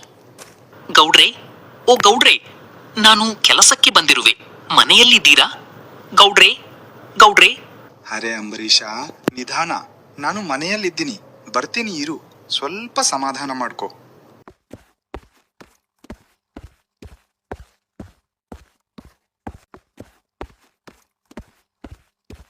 ಮಂಚಾಲಯ ಮನೆಯ ಹೊರಗೆ ಬಂದನು. ಅರೆ ಅರೆ ಅಂಬರೀಷ, ಇದೇನ್ ಕೆಲಸದ ಸಮಯ? ನೀನು ಬಂದಿರೋದು ಎಷ್ಟು ಗಂಟೆಗೆ? ಇದೇನಾ ನೀನು ಕೆಲಸಕ್ಕೆ ಬರುವ ಸಮಯ? ಏನ್ ಮಾಡ್ಲಿ ಗೌಡ್ರೆ, ನನ್ನ ಮನೆ ತುಂಬಾ ದೂರ ಇದೆ. ಅಲ್ಲಿಂದ ನಡೆದು ಬರುವುದರ ಹೊಲ್ಗಕ್ಕೆ ತುಂಬಾ ತಡವಾಯಿತು. ನನ್ನ ಕ್ಷಮಿಸಿ. ಇವತ್ತು ಬೇಕಾದರೆ ನಾನು ಸಂಜೆ ಸ್ವಲ್ಪ ತಡವಾಗಿ ಹೋಗ್ತೀನಿ. ಸರಿ ಸರಿ, ಇವತ್ತೊಂದು ದಿವಸ ನಿನ್ನನ್ನು ಕ್ಷಮಿಸ್ತೇನೆ. ಇನ್ನು ಮುಂದೆ ಇದೇ ರೀತಿ ತಡವಾಗಿ ಬಂದರೆ ನಿನ್ನ ನಾನು ಕೆಲಸದಿಂದ ತೆಗೆಯ್ತೇನೆ, ಸರಿನಾ? ಸರಿ ಸರಿ ಗೌಡ್ರೆ, ನಾನು ಇನ್ನು ಮುಂದೆ 1 ನಿಮಿಷ ಕೂಡ ತಡವಾಗಿ ಬರುವುದಿಲ್ಲ. ತಡವಾಗಿ ಬಂದರೆ ನೀವು ಕೊಟ್ಟ ಶಿಕ್ಷೆಯನ್ನು ನಾನು ಅನುಭವಿಸುತ್ತೇನೆ. ಇವತ್ತಿನ ಕೆಲಸ ಏನು ಎಂದು ತಿಳಿಸಿ ಗೌಡ್ರೆ. ನೋಡು ರಾಮ, ಇನ್ನೊಂದು ಮಳೆಗಾಲ ಆರಂಭ ಆಗ್ತಾ ಇದೆ. ಅದಕ್ಕಿಂತ ಮುಂಚೆ ಆ ಹೊಲವನ್ನೆಲ್ಲ ಪಾತಿ ಮಾಡಿ ತಯಾರು ಮಾಡಿ ಇಡು, ಸರಿನಾ? ಸರಿ ಗೌಡ್ರೆ, ನಾನು ಹೊಲಕ್ಕೋಗಿ ಪಾತಿ ಮಾಡ್ತೇನೆ.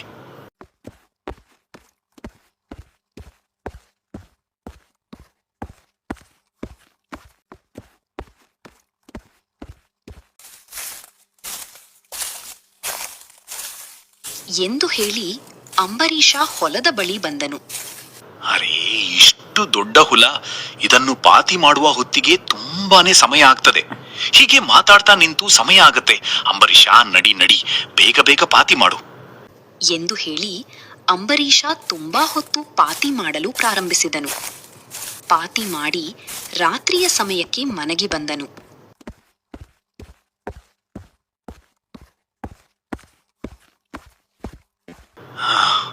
ಅರೇ ಮೇಘನಾ, ನನಗೆ ತುಂಬಾ ಸುಸ್ತಾಗಿದೆ. ಸ್ವಲ್ಪ ಕುಡಿಯುವುದಕ್ಕೆ ನೀರು ಕೊಡುವ? ಹಾ ಸರಿ ರೀ, ತಂದೆ. ನೀವೋಗಿ ಕೈ ತೊಳ್ಕೊಂಡ್ ಬನ್ನಿ, ಊಟನೇ ಮಾಡುವರಂತೆ ಎಂದು ಹೇಳಿದಳು. ಅಂಬರೀಷ ಕೈ ತೊಳೆದುಕೊಂಡು ಬರಲು ಹೊರಗೆ ಹೋದನು.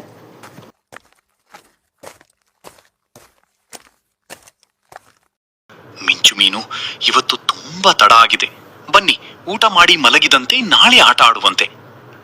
ಅವರೆಲ್ಲ ಆ ದಿನ ಊಟ ಮಾಡಿ ಮಲಗಿದ್ದರು. ಮಳೆಗಾಲ ಪ್ರಾರಂಭವಾಯಿತು. ಒಂದು ದಿನ ಅಂಬರೀಷ ಕೆಲಸಕ್ಕೆ ಎಂದು ಹೊರಟಿದ್ದನು. ಆವಾಗ ಮೇಘನ, ರೀ, ಇವತ್ತು ಮನೆಯಲ್ಲಿ ತುಂಬಾ ಥಂಡಿ ಇದೆ. ಇಂತಿಂಡಿ ನೀವು ಕೆಲಸಕ್ಕೆ ಹೋಗ್ಲೇಬೇಕಾ? ಮೇಘನಾ, ನಾನು ಹೋಗಲೇಬೇಕು. ಹಣ ಇಲ್ಲ ಅಂದ್ರೆ ಮನೆ ನಡೆಯೋದು ಹೇಗೆ? ರೀ, ಇವಾಗ ಚಳಿಯೆಲ್ಲ ಆರಂಭ ಆಗಿದೆ ಅಲ್ವಾ? ಮನೆಯಲ್ಲಿರುವ ಕಂಬಳಿ ಹರಿದೋಗಿದೆ. ಮೇಘನಾ, ನನಗೆ ತಿಳಿದಿದೆ. ನಾನು ಆ ಗೌಡನ ಬಳಿ ಹಣ ಕೇಳಿ ತೆಗೆದುಕೊಂಡು ಬರುತ್ತೇನೆ. ರೀ, ಆ ಗೌಡ ಸಾಲ ಕೊಡ್ತಾನಾ? ನಾನು ಕೇಳ್ತೀನಿ. ಅವರು ಕೊಟ್ಟರೆ ತಂದು ಕೊಡುತ್ತೇನೆ. ನೀನು ಏನೂ ಯೋಚಿಸಬೇಡ ಎಂದು ಕೇಳಿದಳು. ಅಂಬರೀಷನಿಗೆ ಸ್ವಲ್ಪ ದುಃಖವಾಯಿತು.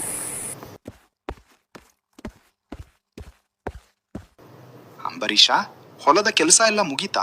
ಇವತ್ತೇನು ಇಷ್ಟೊಂದು ಬೇಗ ಬಂದಿದ್ದೀಯಾ? ಹಾ ಗೌಡ್ರೆ, ನಿನ್ನೆ ಎಲ್ಲಾ ಕೆಲಸವನ್ನು ಮಾಡಿ ಮುಗಿಸಿದ್ದೀನಿ. ಸರಿ ಅಂಬರೀಷ, ಇನ್ನು ನೀನು ಕೆಲಸ ಇದೆ, ಹೋಗಿ ಕೆಲಸ ಮುಗಿಸು. ಗೌಡ್ರೆ, ನನಗೆ ಸ್ವಲ್ಪ ಹಣ ಬೇಕಿತ್ತು. ನನ್ನ ಮನೆಗೆ ಕಂಬಳಿ ತೆಗೆದುಕೊಂಡು ಹೋಗಬೇಕು. ಇಲ್ಲ ಇಲ್ಲ, 1 ರೂ ಕೂಡ ಕೊಡೋದಿಲ್ಲ.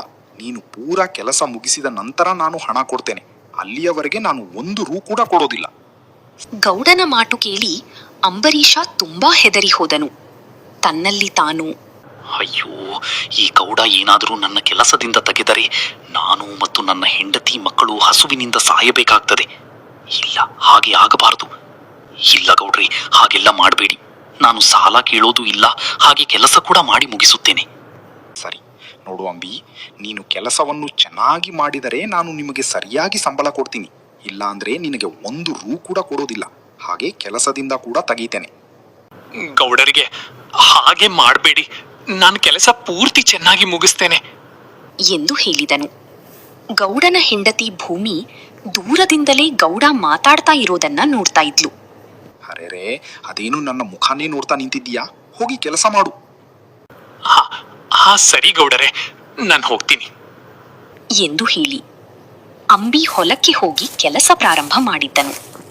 ತುಂಬಾ ಥಂಡಿಯಲ್ಲೂ ಕೂಡ ಅಂಬಿ ಕೆಲಸ ಮಾಡಿ ಮನೆಗೆ ಬಂದನು. ಇನ್ನೇನು ಆಯ್ತು, ಇವತ್ತು ಕಂಬಳಿ ತರುತ್ತೇನೆ ಅಂತ ಹೇಳಿದ್ರಿ, ಎಲ್ಲಿ ಕಂಬಳಿ? ಹಾ ಹೇಳಿದೆ. ಮೇಘನ, ನಾನು ಏನ್ ಮಾಡ್ಲಿ ಹೇಳು? ಆ ಗೌಡನಿಗೆ ಒಂದು ರೂಮ್ ಕೊಡ್ಲಿಲ್ಲ ನೋಡು. ಏನ್ ಮಾಡುದ್ರಿ? ಇಷ್ಟೊಂದು ಚಳಿಲಿ ಮಕ್ಕಳಿಗೆ ಏನು ಹೊದಿಸ್ಲಿ? ಮೇಘನ, ನಾನು ಆದಷ್ಟು ಬೇಗ ಏನಾದ್ರೂ ಮಾಡಿ ವ್ಯವಸ್ಥೆ ಮಾಡ್ತೀನಿ. ಅಲ್ಲಿವರೆಗೆ ಹೇಗೋ ಇದ್ದಿದ್ರಲ್ಲಿ ವ್ಯವಸ್ಥೆ ಮಾಡು. ಸರಿ ಮೇಘನ, ನನಗೆ ತುಂಬಾ ಹಸಿವಾಗಿದೆ, ಹೋಗಿ ಊಟ ತೆಗೆದುಕೊಂಡು ಬಾ. ರೀ, ನೀರ್ ತಂದು ಕೊಡ್ಲಿ? ಮನೆಯಲ್ಲಿ ಇವತ್ತು ಅಡಿಗೆ ಮಾಡಲು ಏನೂ ಇರಲಿಲ್ಲ, ಅದಕ್ಕೆ ನಾನು ಅಡಿಗೆ ಮಾಡಿಲ್ಲ. ನೀವು ಏನು, ನಿಜನಾ? ಅರೇ ಭಗವಂತ, ಇದೇನು, ನನ್ನ ಮನೆಯಲ್ಲಿ ನನ್ನ ಮಕ್ಕಳಿಗೊಂದು ಊಟ ಹಾಕೋದಕ್ಕಾಗ್ಲಿಲ್ಲ ಅಂದ್ರೆ ನನ್ನ ಕೆಲಸ ಮಾಡಿ ಏನ್ ಪ್ರಯೋಜನ? ಇವಾಗ ನಾನು ಏನ್ ಮಾಡ್ಲಿ ದೇವ್ರೆ? ಏನೂ ಚಿಂತಿಸ್ಬೇಡಿ, ಇಂದಿನ ರಾತ್ರಿ ನಾವು ನೀರು ಕುಡಿದು ಮಲ್ಗೋಣ. ನಮಗೂ ಒಂದು ದಿನ ಬಂದೇ ಬರುತ್ತದೆ. ಆವಾಗ ನಾವು 1 ಹೊತ್ತು ಅಲ್ಲ, 3 ಹೊತ್ತು ಒಳ್ಳೆ ಪದಾರ್ಥ ಊಟ ಮಾಡಬಹುದು. ಆ ರಾತ್ರಿಯೆಲ್ಲ ನೀರು ಕುಡಿದು ಮಲಗಿದ್ದರು. ಅಂಬಿಗೆ ನಿದ್ದೆ ಬಾರದೆ, ಅಯ್ಯೋ, ನನಗೆ ಕೆಲಸ ಮಾಡಿ ತುಂಬಾ ಹಸಿವಾಗ್ತಾ ಇದೆ, ಇನ್ನು ನನ್ನ ಮಕ್ಕಳಿಗೆ ಎಷ್ಟು ಹಸಿವಾಗಿರ್ಬೇಕು ಎಂದು ಅಂದುಕೊಂಡನು. ಮರುದಿನ ತುಂಬಾನೇ ಚಳಿಯಿತ್ತು. ಆ ಚಳಿಯಲ್ಲಿ ಅಂಬಿ ಕೆಲಸಕ್ಕೆ ಹೊರಟಿದ್ದನು. ಅವನ ಮಕ್ಕಳು ಚಳಿ ಇರೋದರಿಂದ ಮನೆಯಲ್ಲಿ ಕುಳಿತು ಹರಿದಿದ್ದ ಕಂಬಳಿಯನ್ನು ಹೊಡೆದುಕೊಂಡು ಕುಳಿತಿದ್ದರು. ಅಪ್ಪ ಅಪ್ಪ, ತುಂಬಾ ಚಳಿ ಆಗ್ತಾ ಇದೆ ಈ ದಿನ. ರಾತ್ರಿ ಹೇಗ್ ಮಲ್ಗೋದಪ್ಪ? ಕಂಬಳಿ ಇಲ್ವಲ್ಲ? ಅಪ್ಪ, ಮನೆಯಲ್ಲಿ ತುಂಬಾ ಚಳಿ ಇದೆ. ಮನೆಯಲ್ಲಿ ಚೆನ್ನಾಗಿರೋ ಕಂಬಳಿ ಕೂಡ ಇಲ್ಲ. ಏನ್ ಮಾಡೋದಪ್ಪ? ಹಾ ಮಕ್ಕಳೇ, ನಾನ್ ಕೆಲಸಕ್ಕೆ ಹೋಗಿ ಬರ್ತೀನಿ, ಆದ್ರೆ ಕಂಬಳಿ ತಂದು ಕೊಡುತ್ತೇನೆ, ಸರಿನಾ? ಸರಿ ಅಪ್ಪಾಜಿ. ಹೇ ಮೇಘನ, ಹೊರಗೆ ತುಂಬಾ ಥಂಡಿ ಇದೆ, ಮನೆಯಲ್ಲಿ ಏನಾದ್ರೂ ಇದ್ರೆ ಮಕ್ಕಳಿಗೆ ಮಾಡಿಕೊಡು, ನಾನ್ ಕೆಲಸಕ್ಕೆ ಹೋಗಿ ಬರ್ತೀನಿ ಎಂದು ಹೇಳಿ ಮನೆಯ ಬಗ್ಗೆ ಚಿಂತಿಸುತ್ತಾ ಗೌಡನ ಮನೆಯ ಬಳಿ ಬಂದನು. ಓ ಗೌಡರೇ, ಹೊರಗ್ ಬನ್ನಿ ಎಂದು ಕರೆದನು. ಅವಾಗ ಗೌಡನ ಹೆಂಡತಿ ಹೊರಗೆ ಬಂದಳು. ಅಂಬರೀಷ, ಇದೇನ್ ಇಷ್ಟೊಂದು ಥಂಡಿಯಲ್ಲಿ ಬಂದಿದ್ಯಾ? ಈ ಸಮಯದಲ್ಲಿ ಮನೇಲಿರ್ಬೇಕಲ್ವಾ? ಹರಿಯಮ್ಮ, ಅದು ಹೊಲದಲ್ಲಿ ಸ್ವಲ್ಪ ಕೆಲಸ ಉಳಿದಿದೆ, ಅದನ್ನು ಮುಗಿಸಿಲ್ಲ ಅಂದ್ರೆ ಗೌಡರು ನನ್ನ ಕೆಲಸದಿಂದ ತೆಗೀತಾರೆ, ಅದಕ್ಕೆ ಬಂದೆ ಎಂದು ಹೇಳಿದನು. ಗೌಡನ ಹೆಂಡತಿ ತುಂಬಾ ಒಳ್ಳೆಯವಳು, ಹಾಗೆ ಗುಣವಂತೆ ಕೂಡ. ಮಾಲಿನಿ ಅಂಬರೀಷನ ಮಾತು ಕೇಳಿ ಅವನಿಗೆ ಹಣ ಕೊಡಲು ತೀರ್ಮಾನಿಸಿದಳು. ಅರೆ ಅಂಬರೀಷ, ನೀನು ಆ ದಿನ ನನ್ನ ಗಂಡನ ಬಳಿ ಹಣ ಕೇಳ್ತಿದ್ದಲ್ಲ, ಅದಕ್ಕೆ ನಾನು ನಿನಗೆ ಹಣ ಕೊಡಲು ತೀರ್ಮಾನ ಮಾಡಿದ್ದೇನೆ. ತೆಗೆದುಕೋ, ಈ ಹಣವನ್ನು ತೆಗೆದುಕೊಂಡು ಹೋಗಿ ನಿನ್ನ ಮಕ್ಕಳಿಗೆ ಸಂಬಳಿಯೂ ಊಟ ತಂದುಕೊಡು. ಇದು ನಿನಗೆ ಇವಾಗ ಸಹಾಯವಾಗುತ್ತದೆ. ನಿಮಗೆ ತುಂಬಾ ಧನ್ಯವಾದ. ಇರ್ಲಿ ಅಂಬಿ, ಯಾವಾಗ ಆಗುತ್ತೋ ಆವಾಗ್ಲೇ ನನಗೆ ಮರಳಿ ಕೊಡುವೆಯಂತೆ. ಇವಾಗ ಹೋಗಿ ನಿನ್ನ ಮಕ್ಕಳನ್ನು ನೋಡಿಕೊ ಎಂದು ಹೇಳಿದಳು. ಅವರಿಬ್ಬರೂ ಮಾತಾಡ್ತಿರುವಾಗ ಗೌಡ ಬಂದನು. ಅರೆ ಅಂಬಿ, ನೀನೇನಿಲ್ಲಿ? ಕೆಲಸ ಅಷ್ಟೊಂದಿದೆ, ಹೋಗಿ ಕೆಲಸ ಮುಗಿಸು. ಏನಿಲ್ಲ ಗೌಡ್ರೆ, ಏನಿಲ್ಲ, ಈಗಲೇ ಹೊಲದ ಬಳಿ ಹೋಗ್ತಿದ್ದೀನಿ. ಅಂಬಿ ಅಲ್ಲಿಂದ ಹೊಲಕ್ಕೆ ಹೋಗಿ ಕೆಲಸ ಮಾಡಿ ಸಂಧೆ ಸಮಯಕ್ಕೆ ಒಂದು ಹೊಸ ಕಂಬಳಿಯನ್ನು ತೆಗೆದುಕೊಂಡು ಮನೆಗೆ ಬಂದನು. ಮೇಘನ ಆ ಕಂಬಳಿಯನ್ನು ನೋಡಿ ತುಂಬಾನೇ ಸಂತಸಪಟ್ಟಳು. ಎನ್ನ ಬಳಿ ಹಣ ಇರ್ಲಿಲ್ವಲ್ವಾ? ಇವಾಗ ಈ ಕಂಬಳಿ ತರೋಕೆ ಹಣ ಎಲ್ಲಿಂದ ಬಂತು ಎಂದು ಕೇಳಿದಳು. ಅವಾಗ ಅಂಬಿ ನಡೆದ ಎಲ್ಲಾ ವಿಷಯವನ್ನು ಹೇಳಿದನು. ನಿಮ್ಮ ಗೌಡರ ಹೆಂಡತಿ ತುಂಬಾ ಒಳ್ಳೆಯವರು ಎಂದನಿಸುತ್ತದೆ. ಅವರಿಗೆ ಆ ದೇವರು ಒಳ್ಳೇದ್ ಮಾಡ್ಲಿ ಎಂದು ಹೇಳಿದಳು. ಹೀಗೆ ಅಂಬಿ ದಿನಾಲೂ ಹೊಲಕ್ಕೆ ಹೋಗಿ ಕೂಲಿ ಕೆಲಸ ಮಾಡ್ತಾ ಇದ್ದನು. ಒಂದು ದಿವಸ ಒಬ್ಬ ಶ್ರೀಮಂತ ರಾಜ ತನ್ನ ಮಂತ್ರಿಯ ಜೊತೆಯಲ್ಲಿ ಆ ಊರಿನ ಹಳ್ಳಿಗೆ ಬಂದಿದ್ದನು. ಏ ವಾಸು, ಬೇಗ ಬೇಗ ನಡಿ. ಆತನಿಗೆ ನಾನು ಬೇಗ ಬೇಗ ಗಾಡಿ ಹೊಡಿಸುತ್ತೇನೆ. ಅದೇನೋ ನೀನು ಇಷ್ಟೊಂದು ನಿಧಾನವಾಗಿ ಓಡಿಸಿದರೆ ನಾವು ಆ ಹಳ್ಳಿಯನ್ನು ತಲುಪುವುದಾದರೂ ಹೇಗೆ? ಎಷ್ಟೊತ್ತಿಗೆ ತಲುಪುವುದು? ಬೇಗ ಬೇಗ ಗಾಡಿ ಓಡಿಸು ಎಂದು ಹೇಳಿದನು. ಅವರಿಬ್ಬರೂ ಅಂಬರೀಷನ ಮನೆಯ ಬಳಿ ಬಂದನು. ಯಾರಲ್ಲಿ? ಹೊರಗೆ ಬನ್ನಿ. ನಮ್ಮ ರಾಜ್ಯದವರು ನಿಮ್ಮ ಮನೆ ಹತ್ರ ಬಂದಿದ್ದಾರೆ. ಬನ್ನಿ ಹೊರಗೆ ಎಂದು ಹೇಳಿದನು. ಅವಾಗ ಅಂಬರೀಷ ಮತ್ತು ಹೆಂಡತಿ ಮಕ್ಕಳು ಆಚೆ ಬಂದರು. ನಮಸ್ಕಾರ ಯುವರಾಜನವರೇ, ನೀವು ಇಲ್ಲಿ ಬಂದ ವಿಷಯವೇನು? ನೋಡು, ನೀನು ಯಾರು ಎಂದು ನನಗೆ ಗೊತ್ತಿಲ್ಲ. ಇದು ನನ್ನ ಜಾಗ. ಇಲ್ಲಿ ನೀನು ಹೇಗೆ ಮನೆ ಕಟ್ಟಿದ್ದೀಯಾ? ನೀವು ಏನ್ ಹೇಳ್ತಾ ಇದ್ದೀರಾ ಎಂದು ನನಗೆ ತಿಳಿಯುತ್ತಿಲ್ಲ. ಇದು ನಿಮ್ಮ ಜಾಗವೇ? ಅನುಮತಿ ಕೇಳಿ ಇಲ್ಲಿ ಮನೆ ಕಟ್ಟಿರುವೆ. ಹೌದು, ಇದು ನನ್ನ ಜಾಗನೇ. ಇಲ್ಲಿ ನೀನು ಹೇಗೆ ಮನೆಯನ್ನು ಕಟ್ಟಿರುವೆ? ಇದು ನಮ್ಮ ಅಪ್ಪನವರು ಕಟ್ಟಿದ್ದ ಮನೆ, ಆದ್ರೆ ಇವಾಗ ಅವರಿಲ್ಲ. ಇದು ನನ್ನ ಮನೆ. ನೋಡು ಮಾನವ, ಈ ಮನೆಯಲ್ಲಿರುವ ಜಾಗ ನನ್ನದು. ಅದಕ್ಕೆ ಬೇಕಾದ ಎಲ್ಲ ಪುರಾವೆ ನಮ್ಮ ಬಳಿ ಇದೆ. ನೀನೀ ಕೂಡಲೇ ಈ ಮನೆಯನ್ನು ಬಿಟ್ಟು ಹೋಗಲೇಬೇಕು. ಇದು ನನ್ನ ಆಜ್ಞೆ.